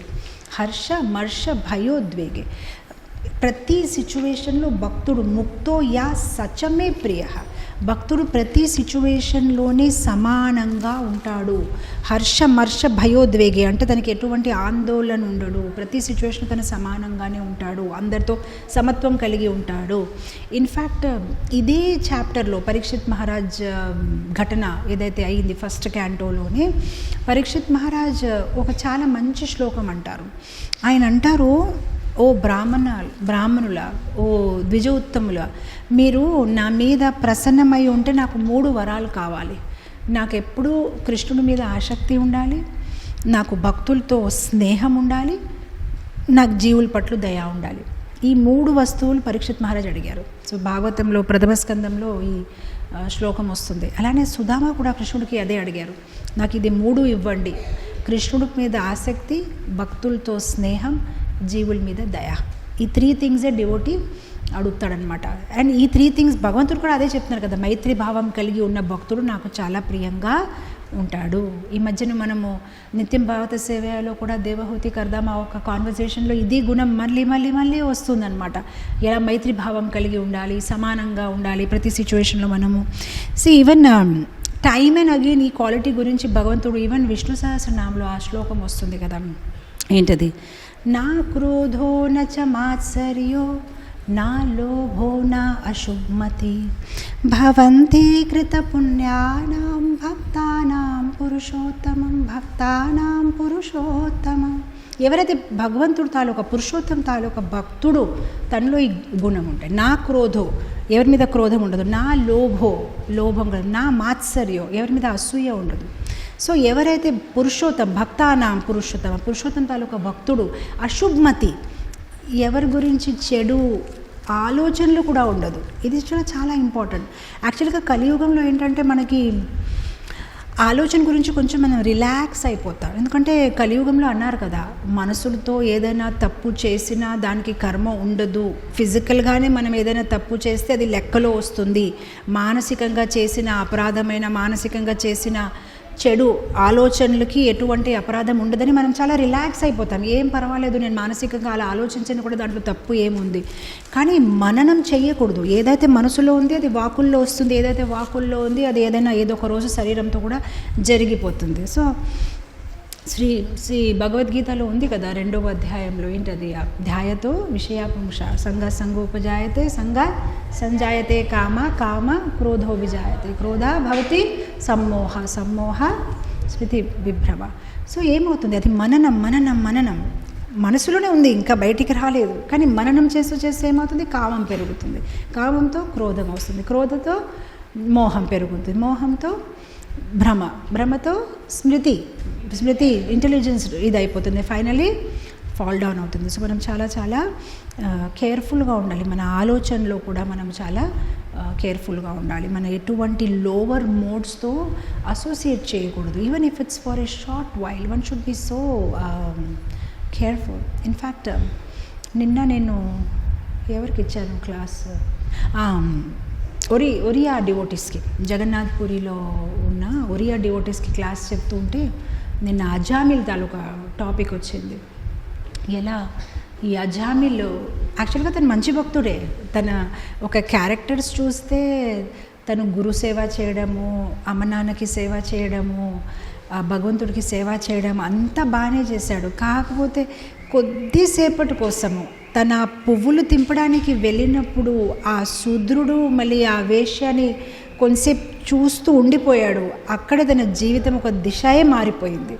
So it is so important if we are lending our eyes and our ears and our mind even for a little time, కొంచెం సేపు కోసం కూడా దానికి లీకేజ్ అలౌ చేస్తే అంతా, అంటే ట్యాంక్ నుంచి వాటర్ లీక్ అవుతే వెంటనే ఏం పెట్టాలి? ఎంసీల్ అడ్వర్టైజ్మెంట్ చూడగా ఎంసీల్ పెట్టకపోతే మొత్తం వాటర్ పోతుంది. సో కొంచెమైనా లీక్ అవుతే మన కాన్షియస్నెస్లో మనం అనుకోవచ్చు కొంచెం లీక్లో ఏంటి ప్రాబ్లం, కానీ కొంచెం లీక్లో మన భక్తిలో అంత కష్టపడి సంపాదించిన నీళ్ళంతా లీక్ అయిపోతుంది. So one should be so very careful. అంత కొంత సాంగత్యం తీసుకున్నాడు, వెంటనే తను పతనం చెందాడనమాట. సో ఎనీవే ఆ టాపిక్ ఎందుకు వెళ్ళాను, నా క్రోధో నచ మాత్సర్యం. భక్తుడు ఒక గుణం అది, తను ఎవరిని ఇబ్బంది పెట్టడు, అలాంటివి అనర్థాలు పెంచుకోడు. సో యస్మానో ద్విజతే లోకో లోకానో ద్విజతే చయ హర్షమర్ష భయోద్వేగే. భక్తుడికి భయం అనేది ఉండదు. తనకి అలా అయినా సూపర్ ఎక్సైట్ అయిపోడు, అలా అయినా సూపర్ డల్గా కూడా అయిపోడు. తను ఏం డిప్రెషన్, ఏం యాంగ్జైటీస్ ఏమి ఉండదు. ఎందుకంటే తనకి తెలుసు భగవంతుడు నా చారియట్ డ్రైవర్, భగవంతుడు నా డ్రైవింగ్ సీట్లో ఉన్నారు.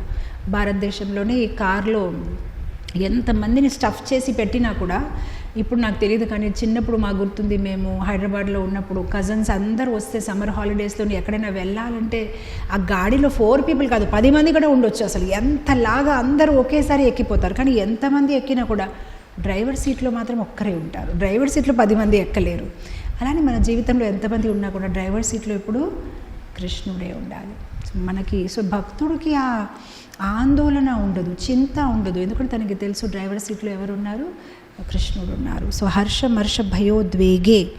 సో తనకి ఆ విశ్వాసం ఉంటుంది, కృష్ణ నన్ను అవశ్య రక్షివే కృష్ణ. సో చిన్నప్పుడు నేను మా సిస్టర్ ఇది చాలా పాడేవారనమాట, చిన్న ఇంగ్లీష్ పోయం అనమాట. If Krishna wants to kill you, no one can save you. If Krishna wants to save you, no one can kill you. Mare Krishna rakhe ke, రాఖే కృష్ణ మారేకే. అఫ్కోర్స్ మా చెల్లి she to take advantage of this.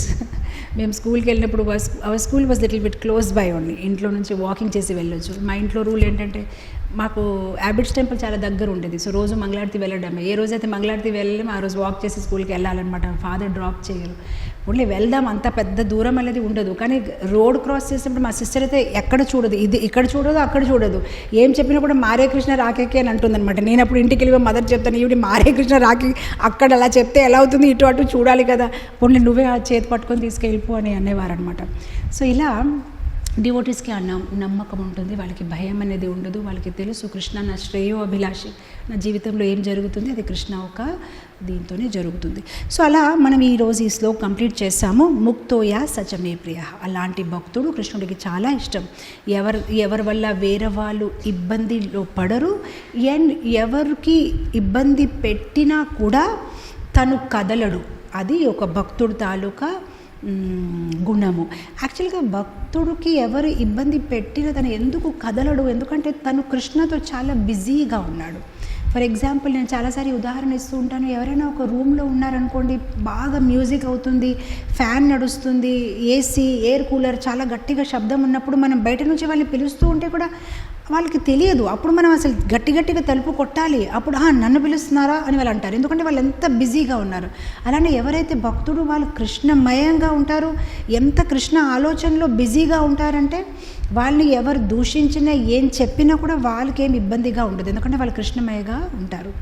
యాక్చువల్గా చాలా సంవత్సరాల కిందట మేము వైజాగ్లో కొత్తగా వచ్చినప్పుడు నేను అప్పుడు సితంధార నుంచో పాండురంగపురం నుంచి ఒకసారి మేము టూర్ తీసుకువెళ్ళాము, మాయాపూర్ టూర్ అనమాట. సో మేము మామూలుగా ఇక్కడ వైజాగ్ నుంచి ట్రైన్లో వెళ్ళిపోతూ ఉంటే దారిలోనే హాఫ్ జర్నీ బాగానే అయిపోయింది, మధ్యలో ఆ ట్రైన్ ఆగిపోయింది, ఏదో టెక్నికల్ స్నాగ్ అనమాట. అండ్ అప్పుడు అందరూ కింద దిగుతున్నారు వస్తున్నారు, 2-3 అవర్స్ వరకు అసలు ట్రైన్ ఆగిపోయింది, ఎలక్ట్రికల్ ఇది కూడా ఆగిపోయింది, అసలు ఫ్యాన్ లేదు ఏమీ లేదు, బాగా ఇబ్బంది పడుతున్నారు. కానీ అక్కడ ఒక కపుల్ ఉన్నారు, మేబీ కొత్తగా పెళ్ళయిందనమాట, వాళ్ళిద్దరు ఎంత హ్యాపీగా ఉన్నారు. మేము అందరూ ఇలా ఇబ్బంది పడుతూ ఉంటే కూడా వాళ్ళిద్దరు ఒకరితో ఒకరు మాట్లాడేసుకొని ఏదో చిప్లు అంకల్ చిప్స్ ఏదో ఉండేది అలా తినుకొని ఒకరికొకరికి ఎంత ఆనందంగా, నేను వాళ్ళని చూసి అదే అనుకున్నాను, వాళ్ళు అసలు వేరే ప్రపంచంలోనే ఉన్నారు. మనం అందరూ ఇక్కడ ఇబ్బంది పడుతూ ఉంటే నేనైతే న్యూస్ పేపర్ పట్టుకొని ఇలా చేస్తూ ఉంటే ఆ డివోటీస్ కింద పైన వేసి మాతాజీ అంటే నేను అక్కడ గురుమాజీ ఆస్పజాకి వెళ్తాం, మాతాజీ ఇంకా ఆదివాసి అయితే మిస్ అయిపోయింది అనుకుంటాం, అలా మేము అందరం మాట్లాడుకుంటే వీళ్ళకి అసలు ప్రపంచంలో ఏమవుతుంది వాళ్ళకి ఏంటి ఇంట్రెస్ట్ లేదు, ఎంత హ్యాపీగా ఉన్నారు వాళ్ళు. సో అలా ఒక devotees, because they are so much into a divine affair with Krishna, they are not interested in any other affairs of this material world. వాళ్ళు కృష్ణతో ఎంత గొప్ప అఫేర్లో ఉన్నారంటే వాళ్ళకి ఈ ప్రపంచంలో ఎవరు ఏమంటున్నారు ఇట్ డజంట్ మ్యాటర్, ఎవరు ఎలాంటి కమెంట్ ఇస్తున్నారు నా గురించి ఏం మాట్లాడుతున్నారు, they don't care, because they are connected so tightly with Krishna. So అందుకోసం ఎవరు వాళ్ళకి ఇబ్బంది పెట్టడానికి ప్రయత్నించినా కూడా వాళ్ళ ఇబ్బంది పడరు అనమాట. సో యస్మానోద్విజతే లోకో లోకానోద్విజతే చయ హర్షమర్ష భయోద్వేగి ముక్తోయా సచమే ప్రియ. So shall we go to the other words also? How much time is left?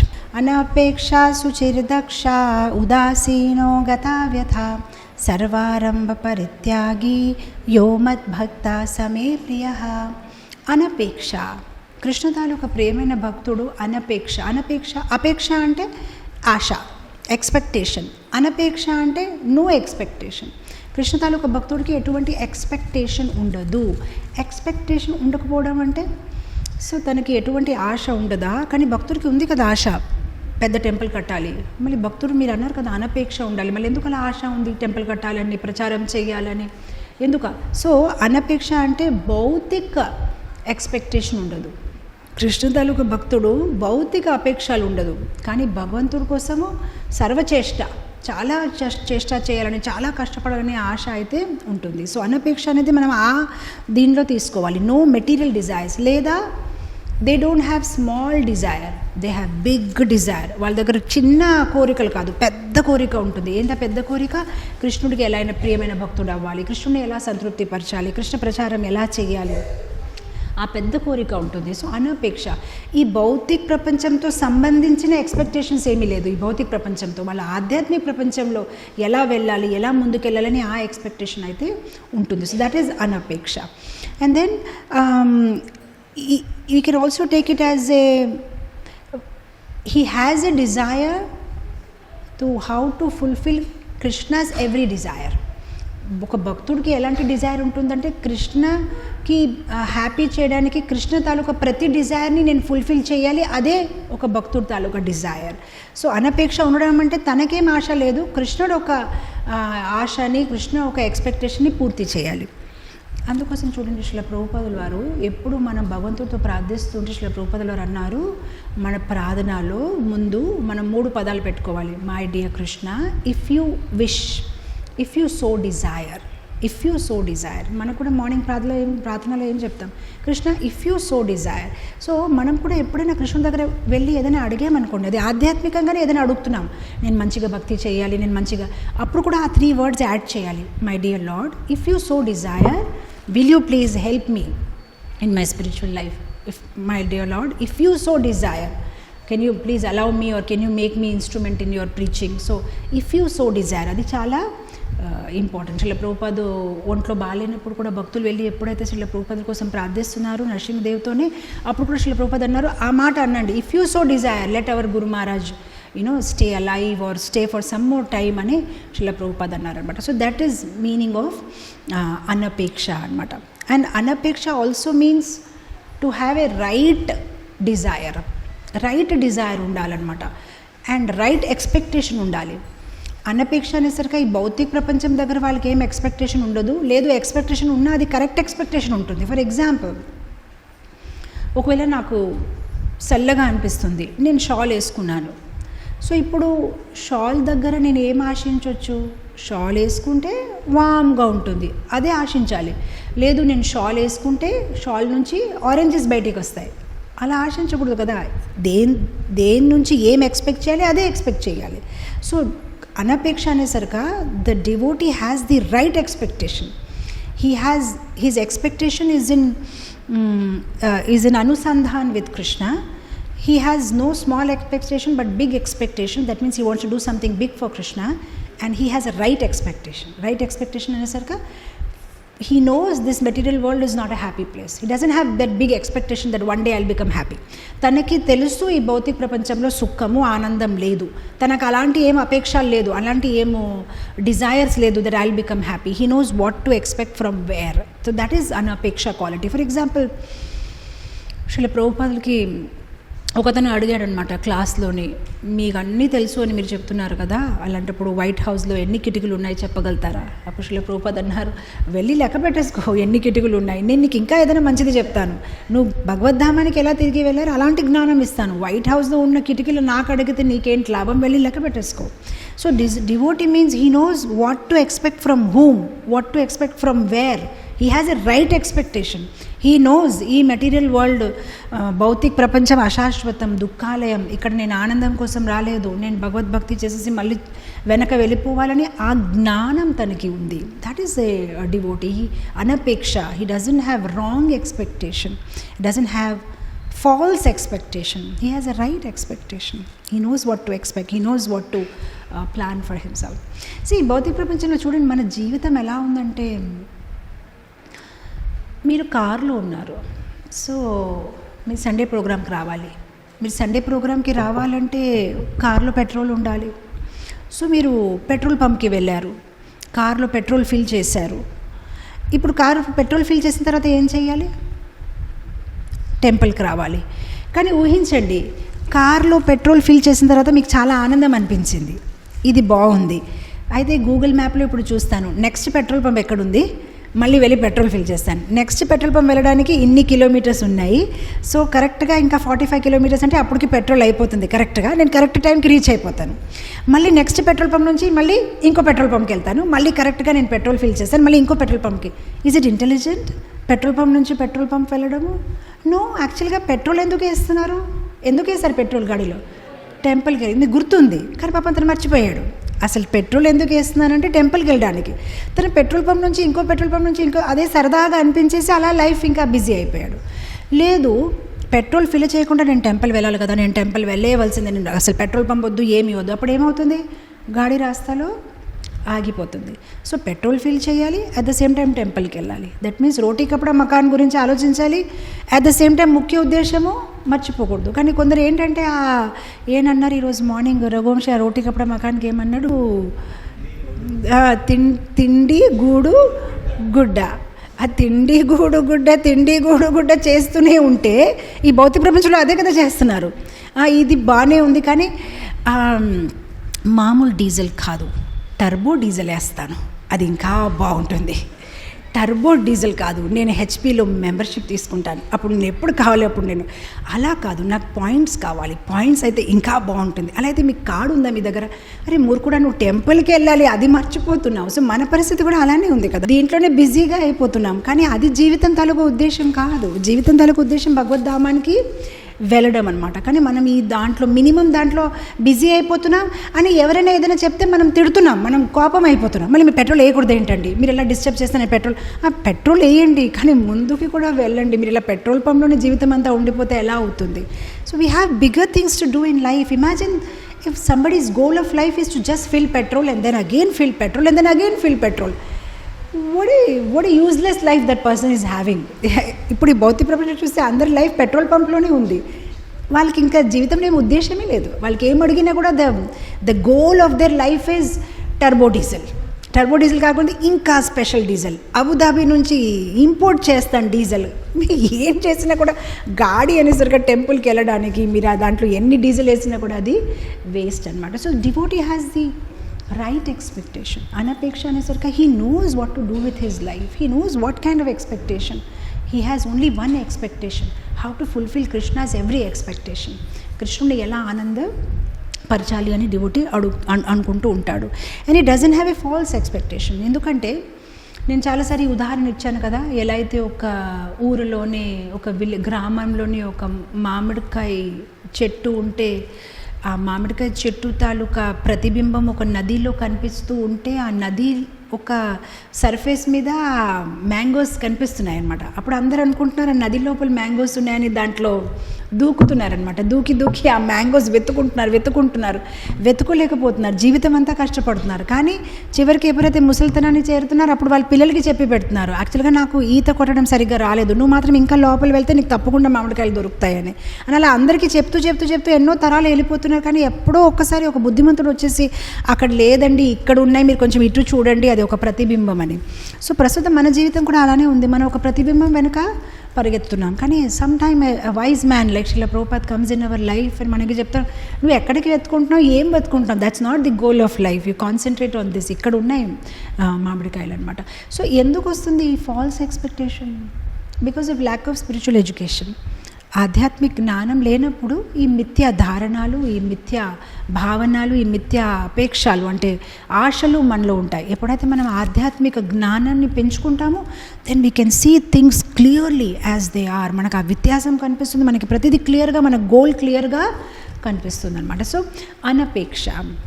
భక్తుడు అనేసరికి ఎలా ఉంటాడు? He has a right expectation, does not have a falls expectation. చిన్న పిల్లలు ఉంటారు, వాళ్ళు టాయ్ షాప్లో వెళ్తారు, అక్కడ ఏదైనా టాయ్ హెలికాప్టర్ అయినా టాయ్ కార్ అయినా అది నాకు ఇది కావాలి.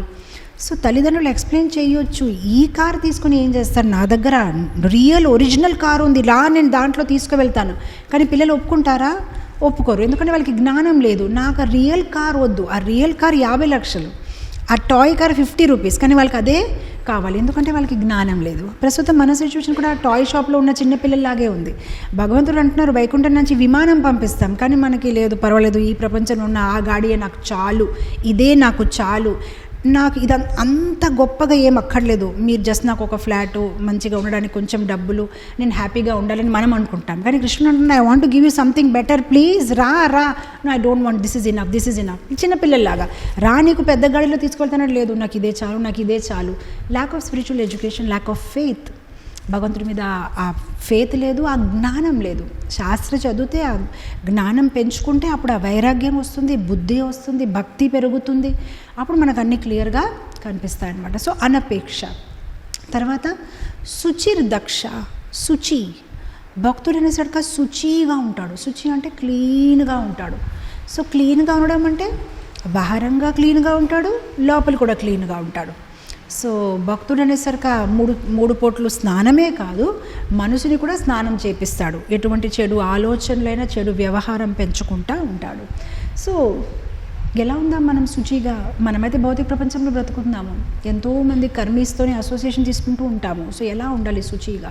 సో వీలైన వరకు నేను ఎల్లప్పుడూ చెప్తూ ఉంటాను కదా, we should not keep it in our mind for long. వీలైన వరకు we should try to finish it up there and then and there, as minimum contacts ఉంచుకుంటూ అక్కడికి అక్కడ మాట క్లోజ్ చేసేయాలి. ఎలా అయితే ఒక్కొక్కసారి మీరు చూడండి, మనం ఏదైనా పార్టీస్కి వెళ్ళినా, ఏదైనా మ్యారేజ్కైనా ఫంక్షన్కి వెళ్ళినప్పుడే స్పెషల్లీ సారీస్ మీద కోకోనట్ వాటర్ అయినా, లేదంటే ఆ ప్రొమగెనెట్ జ్యూస్ అయినా, టీ అయినా, కాఫీ అయినా దాని డాగు పడింది అనుకోండి, మరుకులు పడిపోతాయి. మనం వెంటనే వెళ్ళి వాష్రూమ్లో నీళ్ళతో కడిగేయాలి. వెంటనే కడగకపోతే ఆ తర్వాత ఒక 2 days ఆగామనుకోండి, ఇంకా మరకు పోదు. అంటే వాళ్ళ ఏరియాలో అడ్వర్టైజ్మెంట్ అలా చెప్తారు, కానీ నిజంగా అయితే వెళ్ళదు. అది మాతాజీస్ అందరికీ తెలుసు, అది ఓన్లీ అడ్వర్టైజ్మెంటే, కానీ నిజంగా అయితే వెళ్ళదు. వెంటనే క్లీన్ అవ్వాలి. సో మనం ఎంత కేర్ఫుల్ ఉంటాం, ఒక సారీ మీద మరకు ఉండిపోకూడదని వెంటనే దాన్ని క్లీన్ చేసేసుకుంటాం. ఒక నిమిషం ఆగకుండా, పార్టీలో ఉన్నా కూడా, గృహప్రవేశంలో ఉన్నా కూడా బాత్రూమ్కి పరిగెత్తి క్లీన్ చేస్తాం. అలానే ఒక భక్తుడు అనేసరికి ఒక చెడు అలవాటుకి ఒక్క నిమిషం కోసం కూడా మనసులో ఉంచకుండా అప్పుడే కడిగేయాలి. Just clean it immediately. You should not allow it to stay. అది ఉండిపోయింది అనుకోండి కొంతసేపు వరకు, అప్పుడు దాని ప్రభావం చూపిస్తుంది. ఆలోచన వచ్చిందా వెంటనే దాన్ని పడేయాలి అనమాట, కచ్చా డబ్బాలో పడేయాలన్నమాట. సో దానికి ఒక ఫార్ములా చెప్పాలంటే catch and match. Watch, catch, match. Watch, catch, match. Explain చేస్తారు ఏంటది. వాచ్ అనేసరికి you should be always watching your thoughts. నాకు ఎలాంటి ఆలోచన వస్తుంది, వాచ్ చేయాలి, అండ్ వాచ్ చేసిన తర్వాత దాన్ని క్యాచ్ చేయాలి, అక్కడికి పట్టుకొని నో ఇది నా ఆధ్యాత్మిక జీవితం కోసం మంచి ఆలోచన కాదు, నేను పడేయాలి. Watch, catch, match. మ్యాచ్ అనేసరిగా ఏదైతే ఆలోచన వచ్చింది అది గురువు అండ్ కృష్ణ ఒక అనుసంధానంలో ఉందా? Is it matching with my gurus instruction? అది మ్యాచ్ అవుతుందా గురువుగారు చెప్పిన బోధనాలతోని, ఆదేశాలతోని, సూచనలతోని? అలాంటప్పుడు నాకు ఈ ఆలోచన వద్దు అని వెంటనే దాన్ని పడేయాలి. నాకు గుర్తుంది 2009లో ఎప్పుడైతే మనం ఈ గెస్ట్ హౌస్ కొత్తగా మొదలుపెట్టామో అప్పుడు దాని ఒక rules and regulation paper print చేసాము, ఏమేమి చేయవచ్చు, ఏమేమి చెయ్యకూడదు. అప్పుడు నేను ప్రత్యేకంగా పెట్టించాను. ఆ రోజుల్లో ఇప్పుడైతే మన కాన్ఫరెన్స్ హాల్ మన సొంత దీనికి వాడుతున్నాం, కానీ ఆ రోజుల్లో అయితే ఆ కాన్ఫరెన్స్ హాల్ బర్త్డే పార్టీస్ కన్నా దేనికైనా మనం ఇచ్చేవారం అనమాట ఎవరైనా కావాలంటే. అప్పుడు మేము ఒక రూల్ పెట్టుకున్నాం అనమాట, మీరు అక్కడ కావాలంటే సెలో టేప్తో డెకరేషన్ చేసుకోవచ్చు కానీ మేకలు మాత్రం కొట్టకూడదు అని మేము క్లియర్గా రాసుకున్నాం. ఎందుకంటే బర్త్డే పార్టీస్ అనేసరికి వాళ్ళు బలూన్, ఫ్లవర్స్, చార్ట్ పేపర్స్ అన్నీ పెడుతూ ఉంటారు. సో సెలో టేప్ పెడితే ప్రాబ్లం లేదు, ఆ సెలో టేప్ తీసిన వెంటనే అది ప్లాస్టిక్ ఎమల్షన్ కదా, కొంచెం వాటర్తో క్లీన్ చేసుకోవచ్చు. కానీ మేకలు పెట్టేస్తే దాని ఒక రంధ్రం పడిపోతుంది కదా, అప్పుడు ఇంకా దానికి ఏం చెయ్యలేము. So we should not allow A bad thought even to stay for a minute in our mind. We should immediately watch, catch, match. దాన్ని పట్టుకోవాలి, దాన్ని వాచ్ చేస్తూ ఉండాలి, వెంటనే దాన్ని తీసేయాలి. దెన్ వీ కెన్ రిమైన్ శుచి, పవిత్రంగా ఉండగలుగుతామన్నమాట. సో అనపేక్ష శుచి, devotee has to be pure. చాలాసారి ఈ ఎగ్జాంపుల్ ఇచ్చాను. Don't allow a dead rat, చనిపోయిన ఎలుకని ఉంచొద్దు, స్మెల్ వచ్చేస్తుంది కొన్నాళ్ళకి. See the whole point is we should have a mentor in our life. అది చాలా ఇంపార్టెంట్. ఎవరికైతే మనం అన్నీ షేర్ చేయగలుగుతామో, at least there should be one person in this world who knows who we are. ఈ ప్రపంచంలో కనీసం ఒక్క మనిషి అయినా ఉండాలి ఎవరైతే మనకి యథాతథంగా మనం ఎలా ఉన్నామో అలా మనని అర్థం చేసుకుంటారు, మనం తెలుసుకుంటారు. మనం ప్రతిసారి కవరప్ చేస్తూ ఉంటే ఎప్పటికైనా ఆ కవరప్ బయటపడిపోతుంది. నాకు గుర్తుంది, మన ఇప్పుడైతే ప్రాబ్లం లేదు, డైపర్స్ అని అన్నీ ఉన్నాయి, కానీ పూర్వంలో ఏంటంటే చిన్నపిల్లలు పాటీ చేసేసిన ప్యాంట్లోని మేబీ కనిపించడానికి బాగానే కనిపిస్తారు, కానీ కొంతసేపు తర్వాత స్మెల్ వస్తుంది కదా. లోపల ఉంటే మనం దాన్ని హైడ్ చేస్తే అది ఎక్కువసేపు హైడ్ చేయలేము, దాని స్మెల్ అనేది వచ్చేస్తుంది. సో ఆధ్యాత్మిక జీవితంలో ముందుకు వెళ్ళాలంటే ఫస్ట్ ఆఫ్ ఆల్ ఆ కవరింగ్ అప్ అనేది మానేయాలి. మనం ఎలా ఉన్నామో మనం యాక్సెప్ట్ చేసుకొని, అడ్మిట్ చేసుకొని, జస్టిఫై చేయకుండా ఆ విషయాన్ని ఒప్పుకుంటూ మనల్ని మార్పుని తెస్తే మనం ఆధ్యాత్మిక జీవితంలో ముందుకు వస్తాము. మన ప్రాబ్లం ఏంటంటే మనం ఏం తప్పు చేసినా కూడా 90% దాన్ని జస్టిఫై చేయడానికి ప్రయత్నిస్తామన్నమాట. ఇన్ఫ్యాక్ట్ ఈవెన్ మెటీరియల్ వరల్డ్లో కూడా డాక్టర్స్ అంటారు 85% పేషెంట్స్ అసలు వాళ్ళు ఈ రోగం ఉందని వాళ్ళు ఒప్పుకోరు. వాళ్ళు ఒప్పుకుంటే 50% ట్రీట్మెంట్ అక్కడే అయిపోయింది. మన ప్రాబ్లం ఏంటంటే మనలో ఏదైతే లోపాలు ఉన్నాయి, మనం ఎలా అయితే అశుచిగా ఉన్నామో అది మనం ఒప్పుకోవట్లేదు. మనలో చెడు ఆలోచన వచ్చినా కూడా మనం జస్టిఫై చేస్తూ ఉంటాం. ఎప్పుడైతే మనం ఆ జస్టిఫికేషన్ మానేస్తాం, మనం అడ్మిట్ చేస్తాం, యాక్సెప్ట్, స్వీకరిస్తాము, నేను ఇలా ఉన్నాను, అక్కడికే 50% ప్రాబ్లం ఓవర్. వెంటనే దాన్ని ట్రీట్మెంట్ స్టార్ట్ చేయగలుగుతాం. కానీ మనం కవరింగ్ అప్ ట్రై చేస్తే మనం ఎప్పుడు లోపల, అంటే బయట ఎంత అందమైన భక్తుడుగా కనిపించినా కూడా లోపల మాత్రమే అందం అనేది ఉండదు.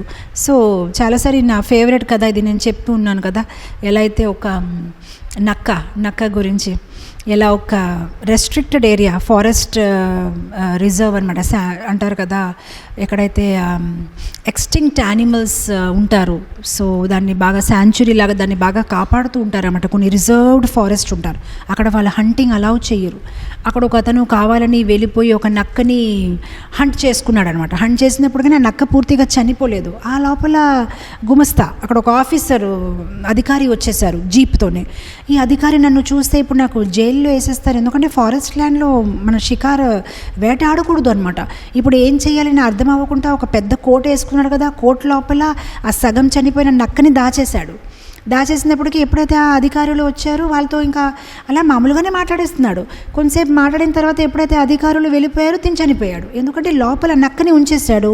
ఆ నక్క ఏంటంటే లోపల నుంచి తన వీపీ వెనక ఉన్నాడు కదా, అతన్ని అలా అలా అలా తినేశాడు లోపల నుంచి. ఎవరికి అర్థం అవ్వలేదు, చూడ్డానికి బాగానే ఉన్నాడు కానీ చనిపోయాడు. సో మనం కూడా ఎప్పుడైతే మన దోషాలు, మనలో ఉన్న చెడు అలవాట్లు అలా దాచేసి ఉంటే లోపల నుంచి ఆ నక్కలాగా మనం తినేస్తూ ఉంటుంది, మనకి తెలియదు. బయట అందరికీ మనం బాగానే కనిపిస్తాం, ఎందుకంటే ఇప్పటికీ కంటి ఉంది, తిల్లకు ఉంది, మాలా బ్యాగ్ ఉంది, అందరికీ మనం బాగానే కనిపిస్తాం, కానీ లోపల నుంచి ఇంకా ఏమీ మిగలలేదు, అన్నీ పోయాయి అనమాట. సో మనం ఎంత కేర్ఫుల్గా ఉండాలి. కనీసం ఈ ప్రపంచంలో ఎవరైనా ఒక్కరికైనా they should know how we are. 1% at least, అందరికీ చెప్పలేమనుకోండి, మనకు కొంచెం సిగ్గేస్తుంది, కానీ 1% should know this is how I am, ఇది నా స్టాండర్డ్, ఇది నా ఆలోచన, నేను ఇలా ఉన్నాను. అప్పుడే మనకి ఎవరైనా హెల్ప్ చేయగలుగుతారు. కంప్లీట్ మన గురించి ఎవరికి తెలియకపోతే హూ విల్ హెల్ప్ అస్, మనకి ఎవరు హెల్ప్ చేస్తారు? ఒక్క డాక్టర్ అయినా ఉండాలి, ఎవరికైతే మన బాడీ ఎక్స్రే కంప్లీట్గా తెలుసు, ఎక్కడ ఏ ప్రాబ్లం ఉంది, ఏ ఆర్గన్లో, ఏ లింబ్లో ప్రాబ్లం ఉందన్నమాట. సో శుచిగా ఉండడం అంటే పవిత్రంగా ఉండడము, మానసికంగాని శారీరకంగాని ఆలోచన విధానంలోని ప్రతి దాంట్లో మనము చాలా నీట్ అండ్ క్లీన్గా ఉండాలి. సో ఎవరైతే కృష్ణుడికి ప్రియమైన భక్తులుగా అవ్వాలనుకుంటున్నారో వాళ్ళు అనపేక్ష శుచిగా ఉంటారు, నీట్గా ఉంటారు. వాళ్ళు ఎటువంటి కవరప్స్ అనేది, ఎటువంటి మాస్కులు వేయరు. వాళ్ళు ఎలా ఉన్నారు అలానే ఓపెన్గా ఉంటారు అండ్ వాళ్ళు ఇంప్రూవ్ చేయడానికి ప్రయత్నిస్తారనమాట. సో అనపేక్ష, శుచి, అండ్ దెన్ కమ్స్ దక్ష, ఎక్స్పర్ట్. భక్తుడు అనేసరికి దక్ష, ఎక్స్పర్ట్గా ఉంటాడు. సో దేంట్లో నిపుణుడు, దేంట్లో సమర్థుడు, దేంట్లో నిపుణుడు ఉన్నాడంటే తను మాయతో పోట్లాడడంలో నిపుణంగా ఉంటాడు. భక్తుడు అనేసరికి తన దోషాలు చూసుకుంటాడు, తనకి తెలుసు. నేను చాలాసార్లు ఈ ఉదాహరణ ఇస్తూ ఉంటాను. మన దోషాలు మనం చూడాలంటే ఎలా ఉందంటే, అమావాస్య రాత్రి అంటే చీకటిగా ఉంటుంది, చంద్రమామ కూడా ఉండదు. అమావాస్య రాత్రిలోనే మనం ఒక what you say black colour, నల్లగా ఉన్న రాయి మీద ఒక నల్లగా కనిపించిన చీమని చూడగలుగుతామా? చాలా కష్టము. అలానే మనలో మనం దోషాలు చూడాలంటే చాలా కష్టం. అందుకోసం మనకు ఒక స్పిరిచువల్ మెంటర్ అనేసరికి చాలా అవసరం, ఎవరైతే మనలో ఉన్న దోషాల్ని చెప్పగలుగుతారనమాట. సో దక్ష ఈజ్ వెరీ కాంపిటెంట్. దేనికి కాంపిటెంట్? భక్తుడు మాయాతో పోట్లాడడంలో ఎక్స్పర్ట్గా ఉంటాడనమాట. సి అందరిలో ఏదైనా ఒక చెడు పని ఎందుకు జరుగుతుంది? Because of inner pushing, inner impulses and maybe outer factors, external factors. ఏదైనా మన తప్పు ఎందుకు జరుగుతుంది? లోపల ఒక పుషింగ్ ఉంది, అనర్థాలు, ఒక పుషింగ్, ఒక ప్రెషర్ ఉంది. కామ, క్రోధ, లోభ, మోహ, మద, మత్సర్య, ఒక లోపల పుషింగ్ ఉంటుంది. అండ్ ఎక్స్టర్నల్ ఫ్యాక్టర్స్, బయట సిచ్యువేషన్స్ అలా ఉంటాయి. మనం దానికి లోపడిపోతాం, లేదంటే అట్రాక్ట్ అయిపోతాము, డిస్ట్రాక్ట్ అయిపోతాం, అండ్ మన పాత నుంచి మనం డిస్టర్బ్ అయిపోతాం. సో దీన్ని కంట్రోల్ చేయడంలో భక్తుడు దక్షుడుగా ఉంటాడు. ఆ ఇన్నర్ ఇంపల్సెస్ని కంట్రోల్ చేయడం, ఆ అవుటర్ ఫ్యాక్టర్స్తోని, అవుటర్ ఫీచర్స్తోని తను డిస్ట్రాక్ట్ అవ్వకుండా ఉంటాడు. అందుకోసం భక్తుడిని దక్ష అని అంటాడనమాట. Why is able to do it? తను ఎందుకు అలా చేయగలుగుతున్నాడు? ఎందుకంటే తన శాస్త్ర అధ్యయనం చేస్తున్నాడు, తన భక్తుడు ఒక సాంగత్యంలో ఉన్నాడు, తన హరినామ ఒక శరణాగతి తీసుకుంటున్నాడు. సో అందు గురించి తన ఒక లోపలున్న ఆ ఇంపల్సెస్ని తను కంట్రోల్ చేయగలుగుతున్నాడు, నియంత్రించగలుగుతున్నాడు అనమాట. సో మన అనపేక్ష, శుచి, దక్ష, ఉదాసీనం. This topics I'm just not getting the right Telugu word. Why is a devotee udasina? Because he is not interested. He's uninterested. He's uninterested in material affairs. Devotee is so expert. Tana uninterest. Alaina disinterested kuda kaadu. For example, cricket ఆడుకుంటావు. So cricket ఆడినప్పుడు umpire ఉంటాడు. So ఒక్కొక్కసారి మీరు చూడండి, ఆ players ఎప్పుడైతే ఒక ball వేస్తారో అప్పుడు అవుట్ అవుట్ అవుట్ అని గట్టిగా అరుస్తారు. వాళ్ళు ఎంత గట్టిగా అరుస్తారంటే, ఇప్పుడు నాలాంటి వాళ్ళు ఎవరికైతే ఎంత పెద్ద క్రికెట్ నాలెడ్జ్ లేదు, ఆ నిజమే అవుట్ అవుట్ ఏమని అనుకుంటాం. ఎందుకంటే వాళ్ళు చూపించిన ఇమోషన్ ఎంత ఉంటుంది, వాళ్ళ ఫేసు, వాళ్ళ హావభావాలు, అరిచే విధానము, అవుట్ ఏమో అవుట్ ఏమో. కానీ మీరు ఎంపైర్ని చూడండి, తన మొహం సీరియస్గానే ఉంటుంది, తనకి ఏమీ తేడా ఉండదు. తను అలానే చూస్తాడు, అవుట్ కాదు అని చూసుకుంటాడు, అంతే. ఏది నిజం తను పర్ఫెక్ట్గా అదే చూసుకుంటారు. తను ఎప్పుడైనా పాపం వీళ్ళు బాధపడతారేమో అవుట్ ఇచ్చేద్దామా అంతను ఎప్పుడు అనుకోడు. ఏది కరెక్ట్ అదే చెప్పాలి. వాళ్ళు బాధపడతారని నేను ఎలా అవుట్ ఇచ్చేస్తాను? సో అంటే దాని అర్థం ఏంటంటే తను అన్ఇంట్రెస్టెడ్గా ఉన్నాడు మీ ఇమోషన్లో, కానీ గేమ్ పట్ల డిస్ఇంట్రెస్ట్ అయితే లేదు. తనకి ఇంట్రెస్ట్ అయితే ఉంది, ఏంటి నిజం తెలుసుకోవాలి, అవుట్ అయ్యాడా లేడా దాంట్లో ఆసక్తి ఉంది. అలానే మీ ఇమోషన్స్ మీద ఏం ఆసక్తి లేదు. సో అది భక్తు తాలూకా నైపుణ్యత్వం. Is expert in that a devotee. It's not that a devotee is not interested ఈ మెటీరియల్ వరల్డ్లో ఏదైతే జరుగుతుంది, బట్ హీఈస్ నాట్, తనకి ఏమైనా ఆసక్తి లేదు దాని మీద. He just sees things as they are. దాన్ని ఎలా చూడాలి అలానే చూస్తారు, దానికి ఎంతవరకు ఇమోషనల్ ఎక్స్ప్రెషన్ ఇవ్వాలి అంతే ఎక్స్ప్రెషన్ ఇస్తారు. సో అలానే వాళ్ళు పూర్తిగా డ్రైగా ఎటువంటి ఇమోషన్లెస్ పీపుల్ కాదు. Devotees are not heartless. అంటే మనం అలా ఊహించకూడదు భక్తుడు అంటే తను ఎప్పుడు గ్రేవ్గా గంభీరంగా తనకి ఎవరి మీద emotion. He just has the right emotion, just the right thing. ఎక్కడ ఎంతవరకు ఉండాలి. జస్ట్ లైక్ ఏ కెమెరా, దీని జూమింగ్ కరెక్ట్గా ఉండాలి. మరీ ఎక్కువ జూమ్ చేసేసి నా ముక్కు కనిపిస్తే మీరు ఎవరు క్లాస్ ఇంకా యూట్యూబ్లో చూడాలి ఇదేంటి ఇది కనిపిస్తుందని. అలానే మరీ దూరం అయితే అసలు చాలా విషయాలు కనిపించేస్తాయి. లైటు, ట్యూబ్ లైటు, అక్కడ ఈ నడిచిన చీమలు అన్నీ కనిపిస్తే మీరు క్లాస్ నుంచి డిస్ట్రాక్ట్ అయిపోతారు. It has to have the right zoom, అప్పుడు మీకు కాన్సన్ట్రేషన్గా చూడగలుగుతారు. So devotee just knows the right, దేనికి ఎంత ఇంపార్టెన్స్ ఇవ్వాలి లైఫ్లో. They just know it. రోటీకి ఇప్పుడు మకానికి ఎంత ఇవ్వాలి ఇంపార్టెన్స్, భక్తికి ఎలా ఇవ్వాలి, ఎలా సమత్వంతో దాన్ని మేనేజ్ చేస్తూ ముందుకు వెళ్ళాలి, ఆ నాలెడ్జ్ డివోటీలోనే ఉందన్నమాట. And devotee does not, why is he ఉదాసీన? Because he does not associate with the lower modes of material nature. ఈ నిమ్నమైన ఈ రజస్ తమస్తో తను సాంగత్యం చెయ్యడు. తను చాలా ఎక్స్పర్ట్గా ఉన్నాడు. తను హై క్లాస్గా, ఇప్పుడు ఈ భౌతిక ప్రపంచంలో కూడా క్లాస్ సిస్టమ్ అయితే చాలా ఉంది కదా. రిచ్ పీపుల్ అనేసరికి రిచ్ పీపుల్తోనే అసోసియేట్ చేస్తారు. వాళ్ళ పార్టీలోని ఏర్పాట్లు వాళ్ళకి పిలిచారు, వాళ్ళకు ఒక క్లాస్ ఉంటుంది, వాళ్ళ ఫ్రెండ్స్ అక్కడ వాళ్ళ లెవెల్లో ఉన్న ఫ్రెండ్స్కే పిలుస్తారు పార్టీలోనే. మనకి ఆ లిస్ట్తోనే తెలిసిపోతుంది వాళ్ళు ఏ లెవెల్లో ఉన్నారు, వాళ్ళ ఇన్వైటీ లిస్ట్లోనే. అలానే devotee is also very selective. తను ఏ మోడ్స్తో అసోసియేట్ చేస్తారు. ఆ devotee will never associate with rajasic and tamasic mode. తను ఎప్పుడు చాలా కేర్ఫుల్గా సాత్విక్ మోడ్లోనే ఉంటారనమాట. సో అనపేక్ష శుచిర్ దక్ష ఉదాసీనో గత వ్యథ. ఉదాసీనం దీని జస్ట్ ఇందాక మనం ఎక్స్ప్లెయిన్ చేసింది. ఉదాసీన అంటే he is uninterested but he's not disinterested. తను ఈ భౌతిక ప్రపంచంలో ఇంట్రెస్ట్ అయితే లేదు, అలానే పూర్తిగా మానడు. ఏది ఇంట్రెస్ట్గా చూపించాలి అంతే ఇంట్రెస్ట్ని చూపిస్తాడనమాట. So it is like this. ఎవరింట్లో పెళ్ళి జరుగుతుందనుకోండి, ఆ రోజు మీరు వాళ్ళకి మార్నింగ్ న్యూస్ పేపర్ ఓపెన్ చేసేసి ఏమైంది ఈరోజు స్కోర్ ఏంటి, వాళ్ళు అంటారు ఈరోజు ఇంకా న్యూస్ పేపర్ చదివే టైం లేదు, ఇంకా వాళ్ళు వచ్చేస్తారు, ఇంకా క్యాటరర్స్ వచ్చారా లేదా, ఎంత హడావుడిగా ఉంటారు. కరెక్ట్. అలానే మనం కూడా యాజ్ ఎవరైనా ప్యూర్ డివోటీగా కృష్ణుడికి ప్రియమైన భక్తులుగా అవ్వాలనుకుంటే they know what to give importance. ఇప్పుడు ఈ భౌతిక ప్రపంచంలో న్యూస్ పేపర్ చదివే టైం మనకి లేదు. భాగవతం చదివేసి భగవద్ధామానికి వెళ్ళాలి, మనకి దగ్గర ఆ టైం అయితే లేదు. So they know how much time to give where. So దక్ష అండ్ ఉదాసీనో, they know how much time to give where. And గత వ్యథ. గత వ్యథ అంటే దుఃఖం. గత వ్యథ అంటే ఫ్రీ ఫ్రమ్ ఆల్ దుఃఖం. డివోటీకి ఎటువంటి దుఃఖము, ఎటువంటి ఆందోళన, ఎటువంటి యాంగ్జైటీ అనేది లేదు. ఎందుకు యాంగ్జైటీ లేదు? అరే ఎవరైనా అనపేక్షగా ఉంటే, ఎవరైనా శుచిగా ఉంటే, ఎవరైనా దక్షగా ఉంటే, ఎవరైనా ఉదాసీనో, ఈ భౌతిక ప్రపంచం విషయాల్లో పెద్దగా వాళ్ళ మైండ్ డిస్టర్బ్ చేయరు, వాళ్ళు తప్పకుండా గతావ్యథ ఉంటారు, ఫ్రీ ఫ్రమ్ యాంగ్జైటీ. వాళ్ళకి ఇంకెందుకు యాంగ్జైటీ ఉంటుంది, వాళ్ళకి ఇంకా ఏ టెన్షన్స్ ఉండదు. ఎందుకంటే వాళ్ళ లైఫ్ని వాళ్ళు ఎంత చక్కగా బ్లూ ప్రింట్ వేసుకున్నారు, వాళ్ళకి ఎటువంటి టెన్షన్ లేదు. ఎప్పుడు ఏం చెయ్యాలి, భక్తికి ఎంత టైం ఇవ్వాలి, దేనికి ఏం చేసుకోవాలి, వాళ్ళు ప్లాన్ చేసేసుకున్నారు వాళ్ళ లైఫ్ని.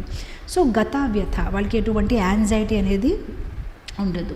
Because he knows even if things are not under his control, they are always under Krishna's control. పరిస్థితి ప్రస్తుతం మన నియంత్రణలో లేదు, కానీ ఎల్లప్పుడూ కృష్ణ నియంత్రణలోనైతే ఉంది. మన నియంత్రణలో ఒక్కొక్కసారి ఉంటుంది, ఒక్కొక్కసారి సిచ్యువేషన్ వేరేగా ఉంటుంది, కానీ it is always under Krishna's control. Krishna ఎప్పుడు మన జీవితాన్ని నియంత్రిస్తూ ఉంటారు. He is always in the driving seat.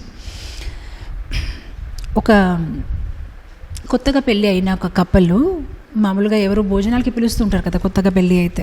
So వాళ్ళు వెళుతూ ఉంటే వాళ్ళు నది తటాన్ని అంటే అటు వెళ్ళారనమాట, నదిని క్రాస్ చేసి వెళ్ళిపోతూ ఉంటే మధ్య దారిలోనే చాలా వర్షం అనమాట. సో ఆ పడవ అంతా అలా కదులుతుందనమాట.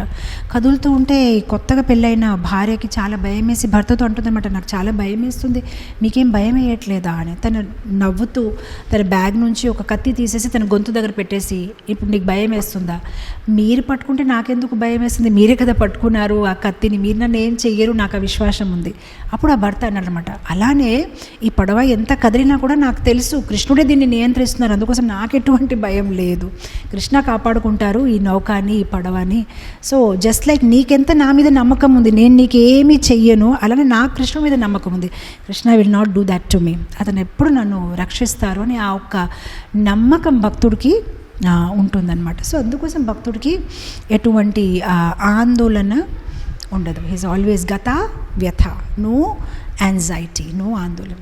సో మనము ఇది ఒకసారి ఈ పాట పాడాను కదా, ఏంటది, భక్త రామ్దాస్ది 2-3 years కిందట ఒక క్లాస్ చెప్తూ ఉంటే, చింతకు చోటు లేదు, గుర్తుందా ఎవరికైనా?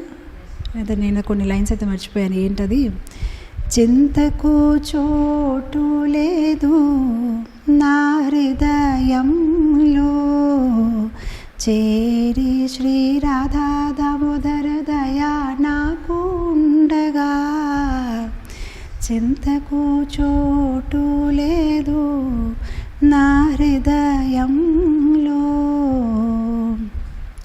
చేరి శ్రీమన్నారాయణ దయా నాకు ఉండగా, నది సముద్రములేవైనా